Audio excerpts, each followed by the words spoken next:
हरे कृष्णा। दंडवत प्रणाम सर। हरे कृष्ण प्रभु जी दंडवत प्रणाम। हरे कृष्ण दंडवत प्रणाम। તમારા બધાનું ખૂબ ખૂબ સ્વાગત છે ઇસ્કોન ભુલાઈ બેંગ્લોર તરફથી। हरे कृष्ण प्रभु जी दंडवत प्रणाम। हरे कृष्णा प्रभु जी दंडवत प्रणाम। दंडवत प्रणाम सर्वने। कृष्ण प्रभु जी दंडवत प्रणाम। हरे कृष्ण दंडवत प्रणाम। શરૂઆત કરીએ। શ્રી શ્રી રાધા ગોવિંદજીના ચરણોમાં વંદન કરી ગુરુ મહારાજના આશીર્વાદની સાથે મંગલાચરણની સાથે શરૂઆત કરીએ। ઓમ અજ્ઞાનતિમિરાન્ધસ્ય જ્ઞાનાંજનશલાકયા चक्षुरुन्मिलितं येन तस्मै श्रीगुरुवे नमः। श्रीचैतन्यमनोभीष्टं स्थापितं येन भूतले स्वयं रूप कदा मह्यं ददाति स्वपदान्तिकम्।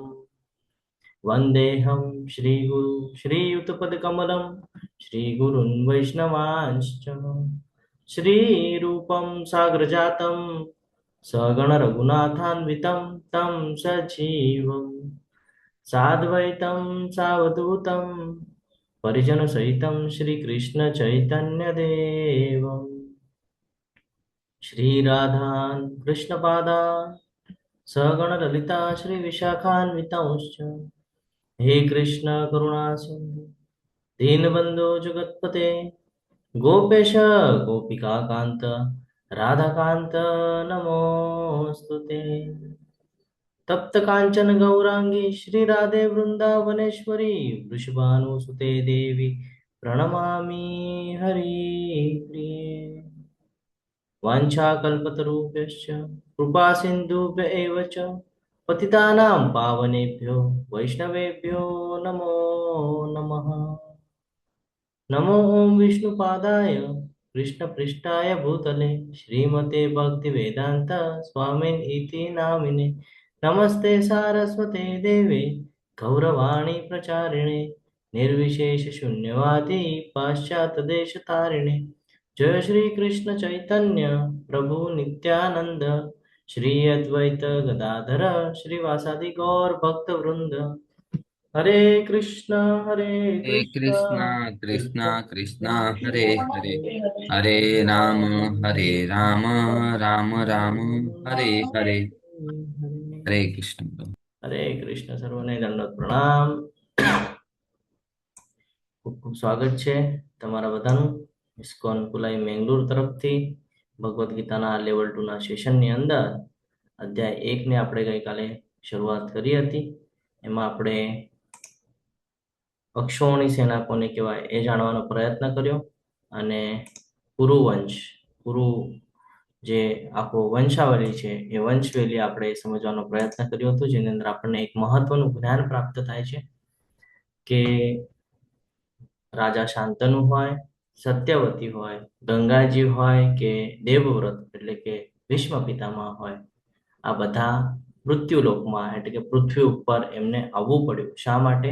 એમના કર્મોના આધારે એમણે જે પ્રકારના કર્મ કર્યા એ પ્રમાણેનો એમને શ્રાપ મળ્યો અને શ્રાપ અનુસાર એમને ભોગ ભોગવવા આવવું પડ્યું, જે આપણને પણ લાગુ થાય છે।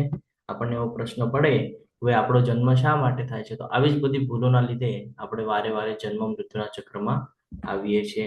આપણે આખું સમગ્ર ચાર્ટ સમજવાનો પ્રયત્ન કર્યો હતો, જેમાં આપણને જ્ઞાન થયું કે ચિત્રાગંધા અને વિચિત્રવીર્ય, ચિત્રાગંધા યુદ્ધમાં માર્યા ગયા હતા, વિચિત્રવીર્યનું કેવી રીતે અવસાન થયું હતું એ આપણે જાણ્યું। ધૃતરાષ્ટ્ર, પાંડુજી અને વિદુરજી એમની વિશે પણ આપણે માહિતી લીધી। એવી જ રીતે ગાંધારી, કુંતી અને માધવી એની પણ આપણે માહિતી લીધી। કર્ણ કોણ છે એ સમજ્યા, યુધિષ્ઠિર, ભીમ, અર્જુન કોણ છે સમજ્યા, અને નકુલ અને સહદેવ કોણ છે એ પણ સમજ્યા આપણે, એટલે કોણ કઈ શક્તિ સાથે અહીંયા ઉપસ્થિત છે એ સમજવાનો પ્રયત્ન કર્યો। પછી આપણે દુર્યોધન, દુશાલા, દુશાસન અને 98 પુત્રો વિશેની ચર્ચા કરી હતી કે એ લોકોનો જન્મ કેવી રીતે થયો હતો। દ્રૌપદી, સુભદ્રાજી, અભિમન્યુ, બરાબર, આમના વિશેની પણ આપણે ચર્ચા ગઈકાલે કરી ચૂક્યા છીએ। ઉત્તરા અને અભિમન્યુના પુત્ર રાજા પરીક્ષિત વિશે પણ આપણે ચર્ચા કરી ચૂક્યા છીએ। વિસ્તૃત વર્ણન આપણે ભાગવતમાં સમજીએ છીએ। ભગવાન શ્રી કૃષ્ણ અને બલરામજીના બહેન છે સુભદ્રાજી, એમના લગ્ન અર્જુનજી સાથે કરાવવામાં આવ્યા હતા.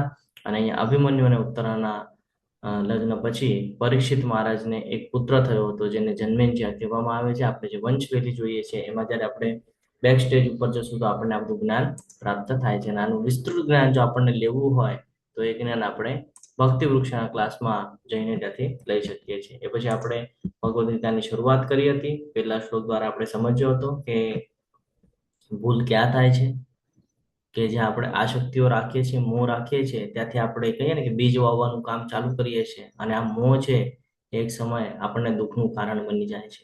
સેમ એવી જ પરિસ્થિતિ હતી. જોવા જઈએ તો પાંડુના પુત્રને બધું મળવું જોઈતું હતું, યુધિષ્ઠિર મહારાજને આપવું જોઈતું હતું, પણ આ લોકો આપવા તૈયાર ન હતા. યુદ્ધ સુધી પહોંચી ગયા પણ જે રૂલ્સ છે એ રૂલ્સ ફોલો કરવા તૈયાર નહોતા. અધર્મ એટલો બધો વધી ગયો હતો કે ધર્મની સ્થાપના કરવી ખૂબ આવશ્યક હતી. અને એ માટે જ આ ધર્મયુદ્ધની શરૂઆત થઈ. અને ધર્મયુદ્ધની વચ્ચે જ્યારે કુરુક્ષેત્રના યુદ્ધ મેદાનમાં અર્જુનજી અને શ્રી કૃષ્ણજી ઉપસ્થિત હોય છે ત્યારે એવી કઈક સિચ્યુએશન થાય છે અને ભગવદ ગીતાનું નિર્માણ કેવી રીતે થાય છે એનું જ્ઞાન આજે આપણે લેવા જઈ રહ્યા છીએ. આપણે આઈ થિંક 5મા શ્લોક સુધી લીધેલું હતું ને? હરે હા હા પ્રભુજી. પ્રભુ, આપણે ઓલા લોકો બધા હતા ને નચિકેતા ને એ બધા એ લોકોનું દૃષ્ટકેતુ ને એ બધાના બારામાં આજે આવશે. યસ યસ યસ માતાજી, હરિ બોલ, હરે કૃષ્ણ. 5મા શ્લોકથી આપણે લેવાનું છે. દૃષ્ટકેતુ ચેકિતાન કાશીરાજશ્ચ વીર્યવાન પુરુજિત કુંતિની ભોજશ્ચ શૈબ્યશ્ચ નરુપુંગવ. તદુપરાંત દૃષ્ટકેતુ, ચેકિતાન, કાશીરાજ નરેશ, પુરુજિત, કુંતી ભોજ અને શૈબ્ય આ બધા મહાન શક્તિશાળી યોદ્ધાઓ પણ અહીંયા છે. આપણે સમજવાનો પ્રયત્ન કરશું કે આ બધા હતા કોણ. હવે અહીંયા આવી રીતે પ્રશ્ન થાય કે આ જેટલા પણ યોદ્ધાઓ અહીંયા ઉપસ્થિત હતા આ બધા કેમ કૌરવોના ટીમમાં ગયા, શા માટે એમની સાથે એમણે સપોર્ટ આપ્યો અને અર્જુનના વિરુદ્ધમાં ઉભા રહ્યા, આ બધાની પણ કંઈક ને કંઈક સ્ટોરી છે. એમની જે વિસ્તૃત સ્ટોરી છે એ આપણે ભક્તિ વૃક્ષામાં લઈશું, પણ આપણે મોટું મોટું સમજવાનો પ્રયત્ન કરીએ તો અહીંયા આપણને ખબર પડે છે કે દુષ્ટકેતુ જે છે એ શિશુપાલના પુત્ર હતા. શિશુપાલ આપણને બધાને ખબર છે કે 100 વાર ભગવાને માફ કર્યો અને પછી એમને શિરછેદ કરી નાખ્યો હતો. તો આ જે શિશુપાલ છે એ દુષ્ટકેતુ શિશુપાલના પુત્ર જે છે એ દુષ્ટકેતુ છે જે પાંડવો તરફથી લડ્યા હતા. હવે તમે જો આ કનેક્શન જોવાનો પ્રયત્ન કરશો તો ખબર પડશે. શિશુપાલ વિરુદ્ધમાં હતા કોના? કૃષ્ણ ભગવાનના. બરાબર? કૃષ્ણ ભગવાન ક્યાં છે?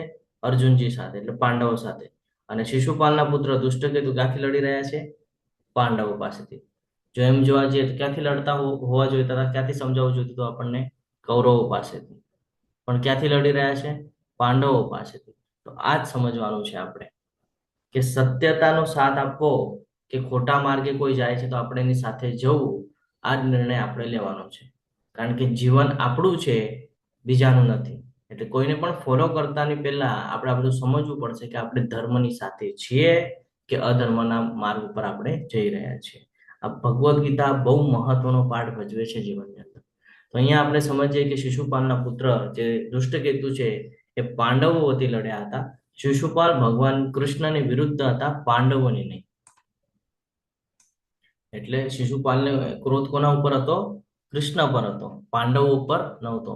આ ભયંકર યુદ્ધમાં દ્રોણે દુષ્ટકેતુનો વધ કર્યો હતો. કોણે એનો વધ કર્યો હતો?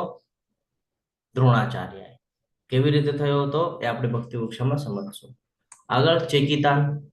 ચેકિતાન વૃષ્ણિ વંશમાંના એક યાદવ છે અને તે ખૂબ જ પરાક્રમી અને મહારથી હતા અને પાંડવ સેનાના કમાન્ડર ઇન ચીફમાં એક હતા.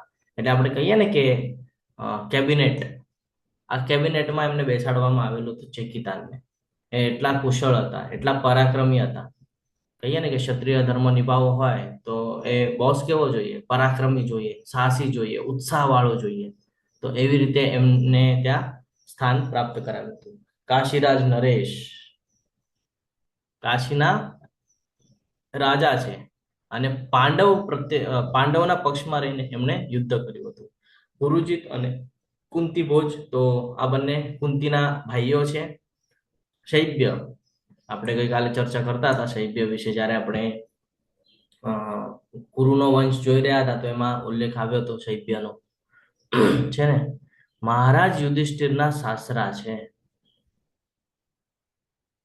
મહારાજ યુધિષ્ઠિરના સાસરા છે. તેમની પુત્રી દેવકીના લગ્ન યુધિષ્ઠિર મહારાજ સાથે થયા હતા. તે નર પુગવ તરીકે ઓળખાય છે, પુરુષોમાં સૌથી શ્રેષ્ઠ છે અને એ એક શક્તિશાળી પરાક્રમી યોદ્ધા તરીકે ઓળખાય છે. કોણ છે? પરાક્રમી યોદ્ધા છે. તો આટલા યોદ્ધાઓ આપણે સમજી ગયા કે જે પાંડવ તરફથી લડે છે. આગળ શું કહેવામાં આવે છે? પરાક્રમી યુધામન્યુ અત્યંત શક્તિશાળી. હા, નીલાંબરી માતાજી બોલો. હરે કૃષ્ણ. હરે કૃષ્ણ પ્રભુજી, સાદર પ્રણામ. એક જ મિનિટ સ્લાઇડ આગળ કરો ને, હું સ્ક્રીનશોટ લઈ લઉં પ્રભુજી. યસ માતાજી. થેન્ક યુ પ્રભુજી. હરે કૃષ્ણ. હરે કૃષ્ણ. પરાક્રમી યુધામન્યુ અત્યંત શક્તિશાળી ઉત્તમ ઓજા, સુભદ્રાનો પુત્ર અને દ્રૌપદીના પુત્રો એ બધા જ મહારથી છે. હવે અહીંયા ઉલ્લેખ કરવામાં આવે છે પરાક્રમી યુધામન્યુ. આ યુધામન્યુ પણ બહુ પરાક્રમી હતા. તો એ પણ એટલા બધા શક્તિશાળી હતા કે આપણે કહીએ ને, આપણે બે માણસને મારવું હોય ને તો પણ આપણાથી ન થાય. આ લોકો એકલા 50-50, 100 વ્યક્તિ સાથે એકલા યુદ્ધ કરતા. આવા પરાક્રમી હતા. ઉત્તમ ઓજા, એ સુભદ્રાના પુત્ર અને દ્રૌપદીના પુત્રો, આ બધા જ મહારથીઓ હતા. એટલે તમે એમ સમજી લો કે નાનાથી નાના જે ઘરમાં હતા ત્યાંથી લઈને મોટાથી મોટા સુધી બધા યોદ્ધાઓ જ છે. બધા ક્ષત્રિય ધર્મને નિભાવે છે. અત્યારે આપણે આપણા ઘરમાં જોઈએ તો છે આવો કોઈ યોદ્ધાઓ કે જે ધર્મ માટે લડી પડે? રીઝન ખબર છે? ના પ્રભુજી. રીઝન શું છે ખબર છે? આગળ આવશે શ્લોકની અંદર, ત્યારે આપણે ફૂલ ડિટેલ્સમાં ચર્ચા કરશું કે શું રીઝન છે કે અત્યારે આપણા ઘરમાં આવું કોઈ યોદ્ધા તૈયાર થતા નથી. એ વિશે આપણે સમજશું. આગળ વધીએ. હે બ્રાહ્મણ શ્રેષ્ઠ. અહીંયા ખૂબ સરસ રીતે હવે રાજકારણ થઈ રહ્યું છે. હવે આ રાજકારણ સમજવાની આવશ્યકતા છે કે જ્યારે આપણે કોઈ પણ કર્મ કરતા, યુદ્ધ કરતા, તો એમાં 5 કારણો છે જે બહુ મહત્વનો પાર્ટ ભજવે છે. 18મા અધ્યાયમાં આપણે સમજ્યા હતા. કયા 5 કારણો છે? એમાંથી 1-2 કારણ ખાલી અહીંયા લાગવાના છે. કયા 5 કારણો છે? અધિષ્ઠાનમ તથા કર્તા, કરણમ ચ પૃથગ્વિતમ, વિવિધાશ્ચ પૃથક ચેષ્ટા, દૈવાત્ર પંચમમ. શું કે છે કે આપણે આપણી જે મન, બુદ્ધિ ને બધું છે એ ક્યાં લગાડવું પડશે? વિવિધાશ્ચ પૃથક ચેષ્ટા, કોઈ એક કામમાં લગાડવું પડશે. સેમ અહીંયા હવે કરી રહ્યા છે. શું કરી રહ્યા છે? ઉલ્લેખ કેવી રીતે કરે છે? પરંતુ હે બ્રાહ્મણ શ્રેષ્ઠ, પોતાનું બુદ્ધિનું પ્રદર્શન કરાવીને બતાડે છે કે હું કઈક છું. કેવી રીતે ખબર પડે? તો કે ક્ષત્રિય યુદ્ધ કરી રહ્યા છે. હવે યુદ્ધ કરતા હોય ત્યારે સૌથી પહેલું વેલ્યુ કોને અપાય? આમ જોવા જાય તો ક્ષત્રિયને આપવામાં આવે. પરંતુ બ્રાહ્મણ શ્રેષ્ઠ કહીને કહે છે કે ક્ષત્રિયની પહેલા પણ બ્રાહ્મણ આવે. એટલે એમ કે છે મને જ્ઞાન છે કે કોનું ક્યાં સંબોધન કરવું, અહીંયા બતાડી રહ્યા છે. હે બ્રાહ્મણ શ્રેષ્ઠ, તમારી જાણ માટે હું મારી સેનાના તે નાયકો વિશે કહું છું કે જેઓ મારી સેનાની દોરવણી આપવામાં વિશેષ યોગ્ય છે. હવે એમને બતાડે છે કે હવે આપણી સેનાની અંદર મેન કોણ યોદ્ધાઓ છે અને આપણે શા માટે વિન થવાના છે, શા માટે જીતવાના છે. ઉત્સાહ વધારે છે. યુદ્ધની અંદર ઉત્સાહ વધારવું બહુ જરૂરી હોય. જો ઉત્સાહ ન વધારો તમે જોયું છે કંપનીની અંદર, એક ભૌતિક ઉદાહરણ લઈએ આપણે. કંપનીની અંદર એવા કંઈક નિમણૂક કરેલા લોકો હોય. હવે મને ખબર નથી એક્ઝેક્ટલી એને શું કહેવાય, પણ એવા લોકો હોય જે તમને સમય મિટિંગો લે ને તમને મોટિવેટ કરે. એવી સિચ્યુએશન કરે ને, સમય મિટિંગો લે, 15 દિવસે, મહિને, 2 મહિને, 4 મહિને મિટિંગો લે, તમને પ્રોત્સાહિત કરે. અરે આમ કરવાનું છે, આટલા દિવસમાં આટલું થવું જ જોઈએ, આમ તેમ મોટિવેટ કરે. એવી જ રીતે સેનાની અંદર પણ મોટિવેશન કરવામાં આવતું. તો હવે એ પોતાની સેનાને મોટિવેશન કેવી રીતે કરે છે? આ યોદ્ધાઓનું નામ લઈને. હવે નામ પણ શું કામ લે છે એ આપણે હવે અહીંયા સમજવાનો પ્રયત્ન કરશું. મારી સેનામાં સ્વયં આપ, એટલે કે દ્રોણાચાર્ય પોતે બ્રાહ્મણ, એમનું ઉલ્લેખ કરે છે કે આટલા મહાન યોદ્ધાઓમાં સ્વયં આપ એટલે તમે છો. પછી દાદા ભીષ્મ, જેને ઈચ્છા મૃત્યુનું વરદાન છે, એટલે એમનું સમજ એવી રીતે હતી કે જ્યાં સુધી ભીષ્મ પિતામહ છે ત્યાં સુધી આપણે ચિંતા કરવાની કોઈ આવશ્યકતા નથી, કારણ કે એટલા કુશળ છે. આપણે ગઈકાલે સમજવાનો પ્રયત્ન કર્યો તો એટલા કુશળ છે કે યુદ્ધમાં એકલા કાફી છે બધા માટે, અને એ પોતે સેનાના સેનાપતિ છે. એટલે દુર્યોધનનું જે કહીએ ને કે ચિંતા ત્યારે જ વહી ગઈ છે કે ભાઈ આપણા ટીમમાં તો ભાઈ ઈચ્છા મૃત્યુ વાળા ભીષ્મ પિતામહ છે. હવે જ્યાં સુધી ભીષ્મ પિતામહ છે ત્યાં સુધી ચિંતા કરવાની જરૂર જ નથી ને. એને તો ઈચ્છા મૃત્યુ છે ને એ તો યુદ્ધ પૂરું થવા સુધી ઈચ્છા કરવાના નથી. કર્ણ કોણ હતું? પાંડવોના ભાઈ હતા, બરાબર ને? કર્ણ, કૃપાચાર્ય, અશ્વત્થામા, વિકર્ણ તથા સોમદત્ત અને ભૂરિશ્રવા. સોમદત્ત અને એના પુત્ર ભૂરિશ્રવા એ મહાન યોદ્ધાઓ છે કે જેઓ યુદ્ધમાં હંમેશા વિજયી રહ્યા છે. અહીંયા ખૂબ સરસ રીતે ઉલ્લેખ થઈ રહ્યો છે. હું તમારી સાથે ચર્ચા કરવા માંગીશ કે દુર્યોધન એવા અસાધારણ યુદ્ધવીરોનો ઉલ્લેખ એટલા માટે કરે છે કે જે હંમેશા બધા વિજયી રહ્યા છે. એટલે અત્યાર સુધી આ લોકો કોઈ હાર્યા નથી. કોઈ પણ યુદ્ધ થયું હોય તો દરેક યુદ્ધની અંદર આ બધા વિજય રહ્યા છે. જેની અંદર અશ્વત્થામાની વાત આવે તો અશ્વત્થામા કોણ છે? દ્રોણાચાર્ય દ્રોણાચાર્યનો પુત્ર છે. કેવી રીતે માર્યું તો આપણને બધાને ખબર છે? કેવી રીતે મારવામાં આવ્યા હતા એમને? ઈ યુધિષ્ઠિર મહારાજ હંમેશા સાચું બોલે તો એમ બોલ્યા અશ્વત્થામા હણાણો. અશ્વત્થામા એટલે હાથી પણ થાય, એટલે એમાં ડબલ મિનિંગમાં બોલીને એમને છળથી મરાવ્યા છે પ્રભુજી. તો આના ઉપરથી આપણે સમજવાનું છે કે ભગવાન કે છે કે ધર્મ માટે છળ કરવું જરૂરી છે, પણ ક્યારે?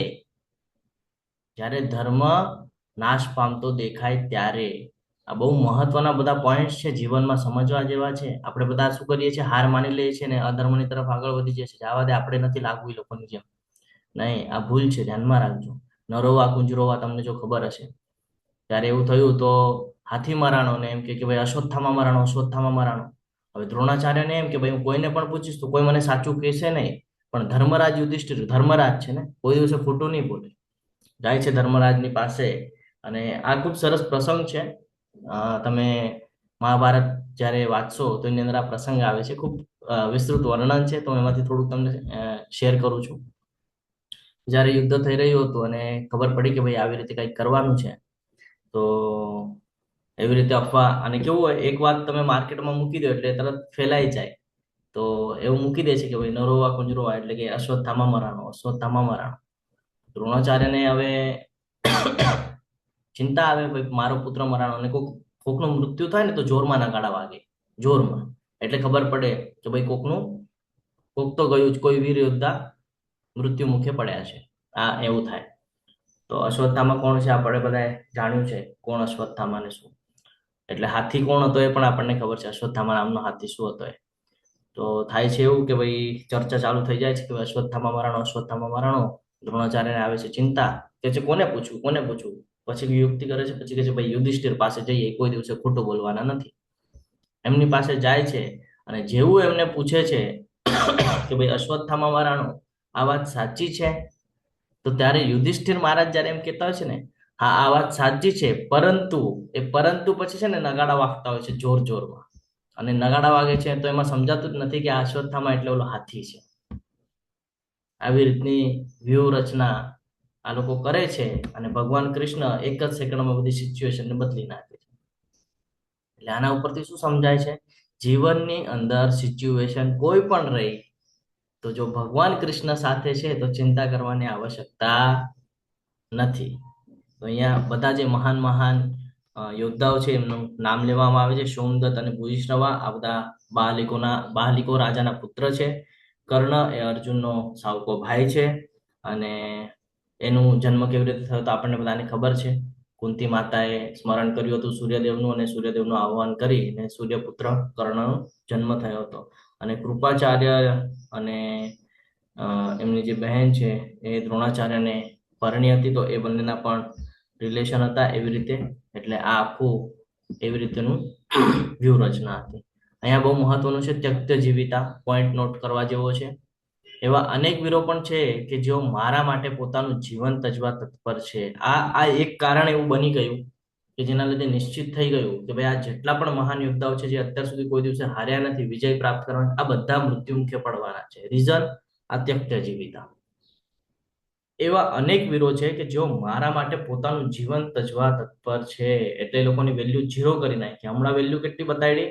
કે ભાઈ મહાન યોદ્ધાઓ છે, અને પછી શું કીધું, મારા માટે મરવા તૈયાર છે, એટલે વેલ્યુ 0.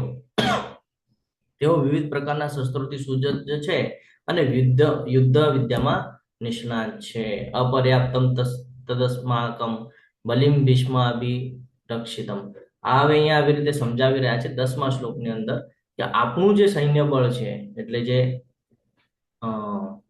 કહીએ ને અક્ષોણી સેના જે છે, આ સૌ પિતામહ ભીષ્મ દ્વારા પૂર્ણપણે રક્ષાયેલા છે, જ્યારે પાંડવોનું સૈન્ય બળ ભીમ દ્વારા સારી રીતે રક્ષાયેલું હોવા છતાં તે સીમિત છે. કમ્પેરિઝન કરી રહ્યા છે કે આપણે આગળ જે ટીમ છે એ ઓલરેડી વધારે તો છે, એમની આગળ 7 જ છે, આપણે આગળ 11 છે, અને આપણે આગળ કોણ છે યોદ્ધા તરીકે, તો કે દાદા ભીષ્મ, જેમને ઈચ્છા મૃત્યુનું વરદાન છે, એટલે આપણે ચિંતા કરવાની જરૂર નથી. પરંતુ સામે એવું પણ કહે છે કે જ્યારે પાંડવોનું સૈન્ય બળ સીમિત છે, કોના દ્વારા? ભીમ દ્વારા. એટલે બીક તો છે ભીમની, કારણ એને ખબર છે મને જો કોઈ મારશે તો કોણ મારી શકે છે? ભીમ મારી શકે છે. શા માટે? ભીમે કઈક પ્રણ લીધા હતા, યાદ છે કોઈને? હા પ્રભુજી, ઈ જ્યારે દ્રૌપદીનું ચીરહરણ થતું હતું ને ત્યારે એને કીધું હતું કે હું દ્રૌપદીજી એમ કીધું હતું કે આના લોહીથી હું ઈ તો દુશાસન કા, અને આમને પણ ભીમે એવી ત્યારનો જ સીન છે પ્રભુજી. ભીમે પણ એવી રીતે પ્રણ લીધા હતા કે હું આનું યુદ્ધ તો હું જ કરીશ, એટલે આનું કહે ને કે આનો અંત તો હું જ કરીશ, એવી રીતે એમણે પ્રણ લીધેલા હતા. બરાબર? તો એટલા માટે એને ખબર હતી કે બાકીના બધા તો ઠીક છે, પણ મને જો કોઈ મારી શકવાનું છે, એટલે મારી ઉપર જો કોઈ ખુન્નસ ખાતું હોય તો એ કોણ છે? ભીમ જ છે. એટલે ડર તો છે ક્યાંક ને ક્યાંક એને, કે ભાઈ ભલે આખી સેના રક્ષાયેલી છે ભીષ્મ પિતામહ સાથે, પણ બતાડતા નથી કે અંદરથી ડર છે, પણ અંદરથી ડર તો એવોનો એવો જ છે. જ્યાં કૃષ્ણ છે ત્યાં હંમેશા વિજય હોય છે. એની પાછળનું રીઝન ખબર છે? એની પાછળનું રીઝન અહીંયા આપણને ખબર પડશે. શું રીઝન છે? હરે કૃષ્ણ. જ્યાં ભગવાન કૃષ્ણ હોય ત્યાં જીત નક્કી છે. 18મો અધ્યાય 78મો શ્લોક. કાજલ માતાજી બોલો. હરે કૃષ્ણ પ્રભુજી. જેમ કે કૃષ્ણ ભગવાન જેની પાસે હોય એનો વિજય નિશ્ચય છે. હરે કૃષ્ણ. હા, પણ શું કામ? રીઝન. હરે કૃષ્ણ. હરે કૃષ્ણ બોલો માતાજી. શશી માતાજી બોલો. હા. યત્ર યોગેશ્વર કૃષ્ણો યત્ર પાર્થો ધનુર્ધર તત્ર શ્રી વિજયો ભૂતિર હા, એટલે જ્યાં કૃષ્ણ છે ત્યાં ધનુર, અને સાથે પાછા અર્જુનજી છે ધનુર્ધર, એટલે ત્યાં તો નિશ્ચિત જ છે, વિજય નિશ્ચિત જ છે.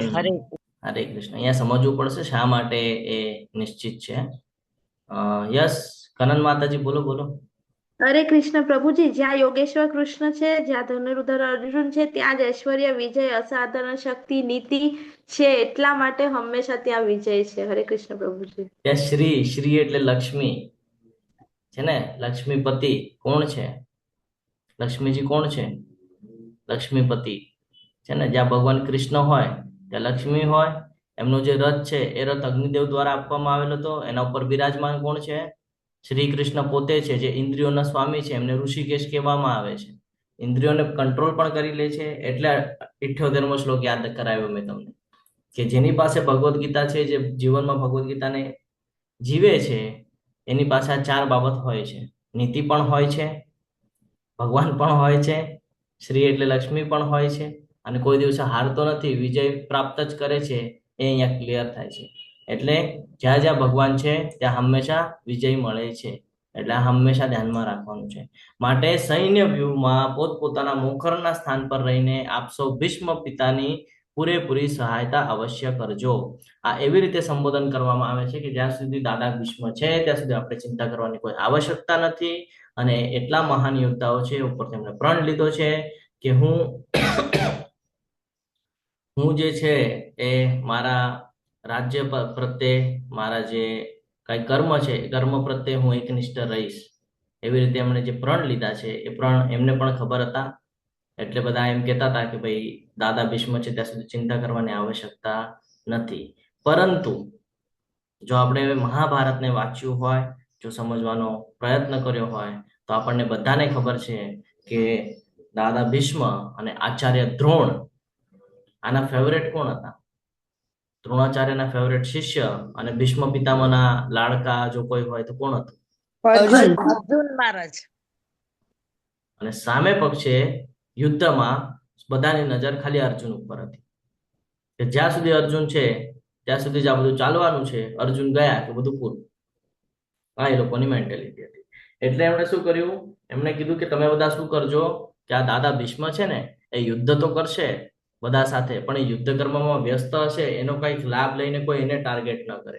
એટલે આપણે બધાએ શું કરવાનું છે કે આપણે યુદ્ધ તો કરવાનું છે, પણ તમારે બધાએ એવી રીતના યુદ્ધ કરવાનું છે કે ભાઈ એમની સિક્યુરિટી રહે, કે ભાઈ દાદા ભીષ્મ સુધી કોઈ પહોંચી ન શકે, એટલે એમની સહાયતા માટે તમારે ત્યાં ઉપસ્થિત રહેવાનું છે. આમ શું કામ બોલે છે ખબર છે?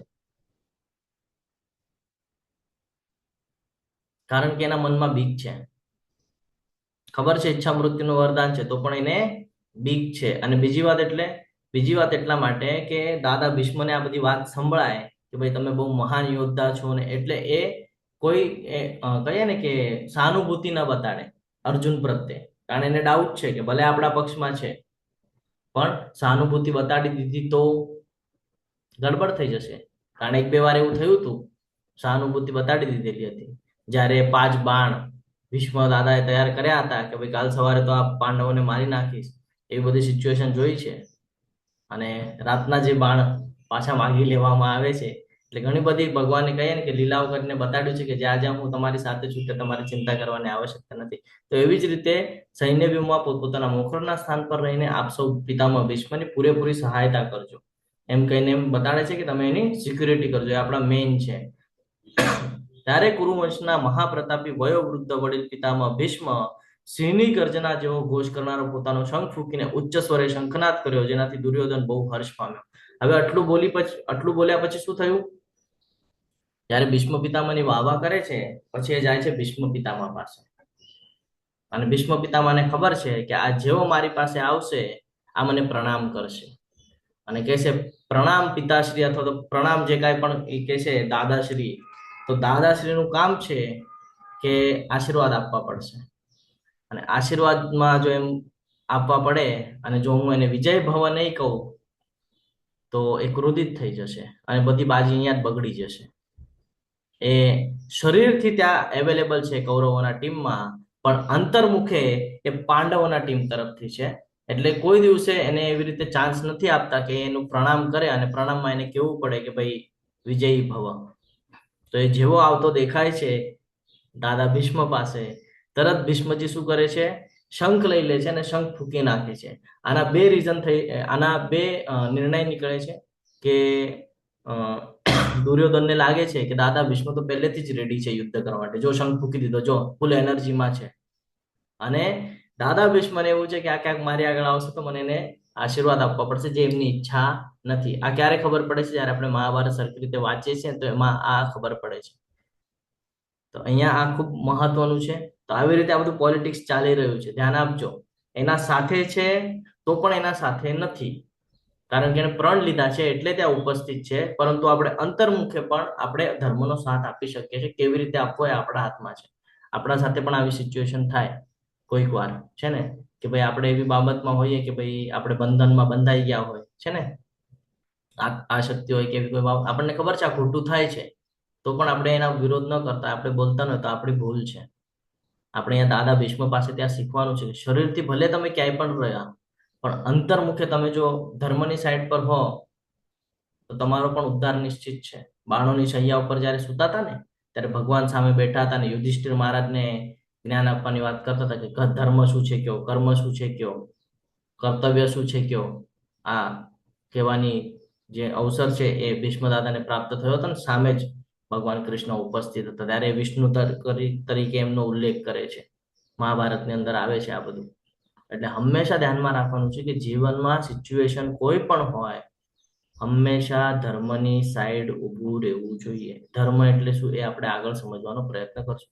ધર્મ એ છે કે આપણને જે નીતિ નિયમો બનાવીને આપેલા છે એને ફોલો કરવું, આ સૌથી મોટો આપણો ધર્મ છે. એ નિયમો આપણા હિત માટે બનાવેલા છે, આપણે એ જ સમજતા નથી. ત્યાર પછી શંખ, નગાડા, તુરાઈ તથા રણશિંગા એક સાથે વાગવા લાગ્યા, જેનો સંયુક્ત વાઘઘોષ બહુ ઘોંઘાટ ભર્યો હતો. દાદા ભીષ્મે એલાન કરી દીધું, શંખ ફૂંકી દીધો, તો બધાને લાગ્યું કે ભાઈ હવે રેડી થઈ જાઓ, ચલો યુદ્ધ માટે. તો એમણે જેવો શંખ ફૂંક્યો એના પછી તરત જ શંખો વાગવા માંડ્યા, એક પછી એક નગારા વાગવા માંડ્યા, તુરાઈ ને રણશિંગા જોર જોરમાં બધું વાગવા માંડ્યું. એટલે એલાન થઈ ગયું કે ભાઈ યુદ્ધની શરૂઆત, ઘોષણા થઈ ગઈ કે હવે ભાઈ યુદ્ધ નિશ્ચિત છે. હવે યુદ્ધથી કોઈ બચવાનું નથી, આ બધાને હવે લડવું જ પડવાનું છે. પછી જે નિર્ણય આવે એ આવે. એના પછી થાય છે એવું કે બીજી બાજુએ સામા પક્ષે અર્થાત શ્વેત અશ્વો ઉપર જે વિરાજમાન છે, અહીંયા કીધું છે કે બીજી બાજુએ અર્થાત સામા પક્ષે શ્વેત અશ્વો જોડાયેલા વિશાળ રથમાં વિરાજમાન ભગવાન કૃષ્ણ અને અર્જુને પોતપોતાના દિવ્ય શંખ ફૂંક્યા. જ્યારે કે ભીષ્મ પિતામહ અહીંયા શંખ ફૂંકી દીધું છે પહેલા, એના પછી કૃષ્ણ ભગવાન અને અર્જુનજી શંખ ફૂંકે છે. અહીંયાથી આ પણ સમજવાનું છે કે હંમેશા અધર્મની શરૂઆત જ્યારે થાય ત્યારે ધર્મએ માર્ગ લેવો પડે છે. આ બહુ જરૂરી છે. અને તમે જુઓ છો જેવી અધર્મનું શરૂઆત થઈ, જેવું રણસિંગું ફૂક્યું, તરત જ કૃષ્ણ ભગવાન અને અર્જુનજીએ પણ અહીંયા શંખ ફૂંકેલા છે. હવે કોણે કયા શંખ ફૂક્યા અને શા માટે આ શંખનું મહત્વ પણ સમજવું જરૂરી છે. તો આગળ શ્લોકમાં આવે છે, પંચજન્ય ઋષિકેશ દેવદત્ત ધનંજય પૌડ્રધમ્મ મહાશંખમ ભીમ કર્મા વૃગોદર. પંચજન્ય નામનો જે શંખ છે ઋષિકેશ એટલે ઇન્દ્રિયોને કંટ્રોલ કરનાર, ઇન્દ્રિયોના સ્વામી ભગવાન કૃષ્ણને કહેવામાં આવે છે. હવે વિચાર કરો, જ્યાં ઇન્દ્રિયને કંટ્રોલ કરનાર ઉપસ્થિત હોય એ કેવી રીતે હારી શકે? અર્જુનજીને કેવું કંટ્રોલમાં લાવી દે છે, યુદ્ધ કરવાની ના પાડશે હમણાં, અને પછી 18મા અધ્યાય સુધી એવું તૈયાર કરી દેશે કે ભાઈ હવે પછી જે કઈ શીખ તારે કરવાનું છે. તો અર્જુન કે હા, તમે જે કહો એ જ કરી શકો. આગળ છે દેવદત્ત ધનંજય.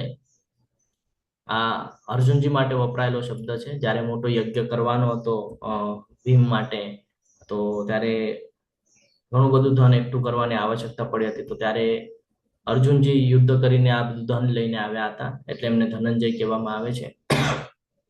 પૌંડ્ર નામનો જે શંખ છે એ ફૂંકવામાં આવ્યો, અને પછી ભીમે વૃકોદર નામનો શંખ ફૂંક્યો. ભીમ એને ખાઉદરા પણ કહેવામાં આવે છે. ખાઉદરા એટલા માટે કહેવામાં આવે છે કારણ કે છે એવા વિશાળ. જ્યાં એમની જો તમે કથા સાંભળવાનો પ્રયત્ન કરો તો તમને ખબર પડે, ઘણા બધા માણસોનું ખાવાનું એ એકલા ખાઈ શકતા હતા, એટલે એમની પાવર હતી, અને એટલા શક્તિશાળી પણ હતા પાછા. તો ભગવાન કૃષ્ણએ પંચજન્ય નામનો શંખ ફૂંક્યો, અર્જુને દેવદત્ત નામનો શંખ ફૂંક્યો, અમાનુષી કર્મ કરનાર ખાઉદરા ભીમે પૌંડ્ર નામનો શંખ ફૂંક્યો, અને આ બધા શંખ પ્રચંડ હતા. આનો અર્થ શું છે કે આ શંખ જ્યારે ફૂંકવામાં આવે છે, શંખ શું કામ ફૂંકવામાં આવે કોઈને ખબર છે? હરે કૃષ્ણ. શંખ હરે ફૂંકવાની કૃષ્ણ, યુદ્ધમાં જોશ લઈ આવવા માટે. હાજી, હરે એલાન કૃષ્ણ, કર્યું પ્રભુજી. બોલો. યુદ્ધમાં જોશ લઈ આવવા માટે, બળ આવે અને પ્રોત્સાહન દેવા માટે, યુદ્ધમાં બળવીરોને પ્રોત્સાહન દેવા માટે. યુદ્ધમાં પ્રોત્સાહન દેવા માટે. અને જ્યારે શંખ ફૂંકો ને, તમે પણ જુઓ સવારે ટેમ્પલ ની અંદર શંખ ફૂંકે છે, શંખ ફૂંકવાથી શું થાય છે? હરે કૃષ્ણ. પોઝિટિવ નેગેટિવિટી એનર્જી વધે છે પ્રભુ. બધા તૈયાર થઈ જાઓ. વાઇબ્રેશન પ્રભુજી, શુદ્ધ વાઇબ્રેશન થાય છે. શું કહો છો? નેગેટિવિટી દૂર થઈ જાય પ્રભુજી, પોઝિટિવિટી આવે અને અલગ વાઇબ્રેશન આવે. હરી બોલ. આ સમજવું જરૂરી છે કે નેગેટિવિટી જે છે ને, એ નેગેટિવિટી દૂર થાય નથી. અને આ શંખ ફૂંકવાથી હવે શું થયું ને, આપણે એ પણ સમજવાનો પ્રયત્ન કરશું. હે રાજા, કુંતી પુત્ર યુધિષ્ઠિરે પોતાનો અનંત વિજય નામનો શંખ ફૂંક્યો, અને નકુલ અને સહદેવે સુઘોષ તથા મણિપુષ્પક નામના શંખ ફૂંક્યા. શંખના નામ યાદ રાખજો, મહત્વના છે બધા. મહાન ધનુર્ધર કાશીરાજ, મહાન યોદ્ધા શિખંડી, દુષ્ટધુમ, વિરાટ, અપરાજિત, સાત્વિકી, દ્રુપદ, દ્રૌપદીના પુત્રો તથા અન્ય જેમ કે મહાભાવ, સુભદ્રા પુત્ર વગેરે સૌએ પોતપોતાના શંખ ફૂંક્યા. આ બધાએ શંખ ફૂંક્યા અને યુદ્ધનું એલાન કરી દેવામાં આવેલું હતું. બહુ મહત્વનું છે આ બધું. આપણને લાગે કે શું ખાલી શંખ તો ફૂંક્યા? નહીં, આ શંખ ફૂંક્યા એની પાછળ રીઝન છે કે શંખ શું કામ ફૂંકવામાં આવે. જ્યારે આ લોકોએ યુદ્ધનું એલાન કરી દીધું, તો આ લોકોએ પણ કીધું કે તમે રેડી, તો અમે પણ રેડી છીએ. અને ભગવાન આ જ ચાહતા હતા કે યુદ્ધ માટે બંને સામે સામે આવે, કારણ કે ભગવાનને ધર્મ અને અધર્મ શું છે એ સમજાવવું હતું, અને ધર્મને પકડીને કેવી રીતે વિજય પ્રાપ્ત થાય છે એનું જ્ઞાન અર્જુનજી દ્વારા આપણને બધાને આપવું હતું. એટલા માટે આ બધી તૈયારી ચાલી રહી હતી. હવે અહીંયા આપણે જે નામો સાંભળી ગયા છે એ જોઈએ, અને આગળ વધશું ત્યારે આ બધા નામો આપણને ફરી ફરી સંભળાશે આખા ભગવદ્ ગીતાની અંદર. કૃષ્ણ એટલે જે સર્વને આકર્ષક કરે, જે એટ્રેક્ટ કરી લે, એને કૃષ્ણ કહેવામાં આવે છે. ઋષિકેશ ઇન્દ્રિયોના સ્વામી, બરાબર, ઇન્દ્રિયોને કંટ્રોલ કરે છે. માધવ ભાગ્યની દેવીના પતિ, શ્લોકમાં આવી ગયું છે, જે આપણે શ્રીની વાત કરી, લક્ષ્મીની વાત કરી. અચ્યુત તો કે પોતાના ભક્ત માટે કોઈ દિવસે ચૂકતા નથી, એટલે એને અચ્યુત તરીકે ઉલ્લેખ કરવામાં આવે છે. મધુસૂદન, મધુ નામનો જે રાક્ષસ છે, આ રાક્ષસનો વધ કરેલો છે ભગવાને, એટલે આ જે અસુર છે, આવા અસુર પ્રવૃત્તિ મારી અંદર ક્યાંથી આવે છે, તમે પણ એનો વધ કરો, એ માટે સંબોધન કરવામાં આવે છે. તો આ બધા નામ શું કામ સંબોધન થાય છે અહીંયા આપણે સમજી રહ્યા છીએ, અને આ જ નામ જ્યારે આપણને આવે ત્યારે સમજી જવાનું છે કે અર્જુનજીના મનમાં શું ચાલી રહ્યું છે, એ આપણને સમજવા મદદ થશે. ગોવિંદા તો કે જે ઇન્દ્રિય અથવા તો ગાયોને આનંદ આપે છે, એને ગોવિંદા કહેવાય છે. વસુદેવ, કારણ કે વસુદેવના પુત્ર છે. દેવકીનંદન, કારણ કે દેવકીના પુત્ર છે. યશોદાનંદન, કારણ કે યશોદાના પુત્ર છે. જ્યારે અર્જુનજીને કહે ને કે એનું રથ ચલાવવાનું કામ કરે છે ભગવાન પોતે, તો એને સારથી તરીકે ઓળખાય છે, અને અર્જુનજીને પાર્થ તરીકે, કારણ કે પૃથા પુત્ર છે એટલે એને પાર્થ તરીકે, પાર્થ સારથી એવું પણ એક નામ છે ભગવાનને. કેશવ તો એનો પણ વધ કર્યો હતો, આ પણ એક રાક્ષસ છે, એનો વધ કર્યો હતો. પછી જનાર્દન, જે જનોનું અર્દન કરે, એટલે કે જે જનતાને સંભાળે, તમામ જીવોના સંચાલક, એને જનાર્દન કહેવામાં આવે છે. ધનંજય અર્જુનને કહેવામાં આવે છે, કારણ કે સંપત્તિ જીતીને લાવેલા હતા. પાર્થ એટલે પૃથા પુત્ર, એટલે કુંતી દેવીને પૃથા કહેવામાં આવે છે. ગુડાકેશ, જે ઊંઘ ઉપર એટલે નિદ્રા ઉપર વિજય મેળવે છે, એને ગુડાકેશ કહેવામાં આવે છે. અને પ્રકોદર એટલે કે ભીમ, જે ખાઉદરા છે અને સખત કાર્યો કરે છે, એની માટે અહીંયા ઉલ્લેખ કરવામાં આવેલો છે.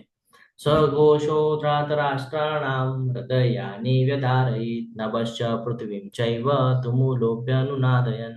આકાશ તેમજ પૃથ્વી પર પ્રતિધ્વનિત થતા આ વિભિન્ન ગગનભેદી શંખોના નાદે ધૃતરાષ્ટ્રના પુત્રોના હૃદયને વિતીર્ણ કર્યા.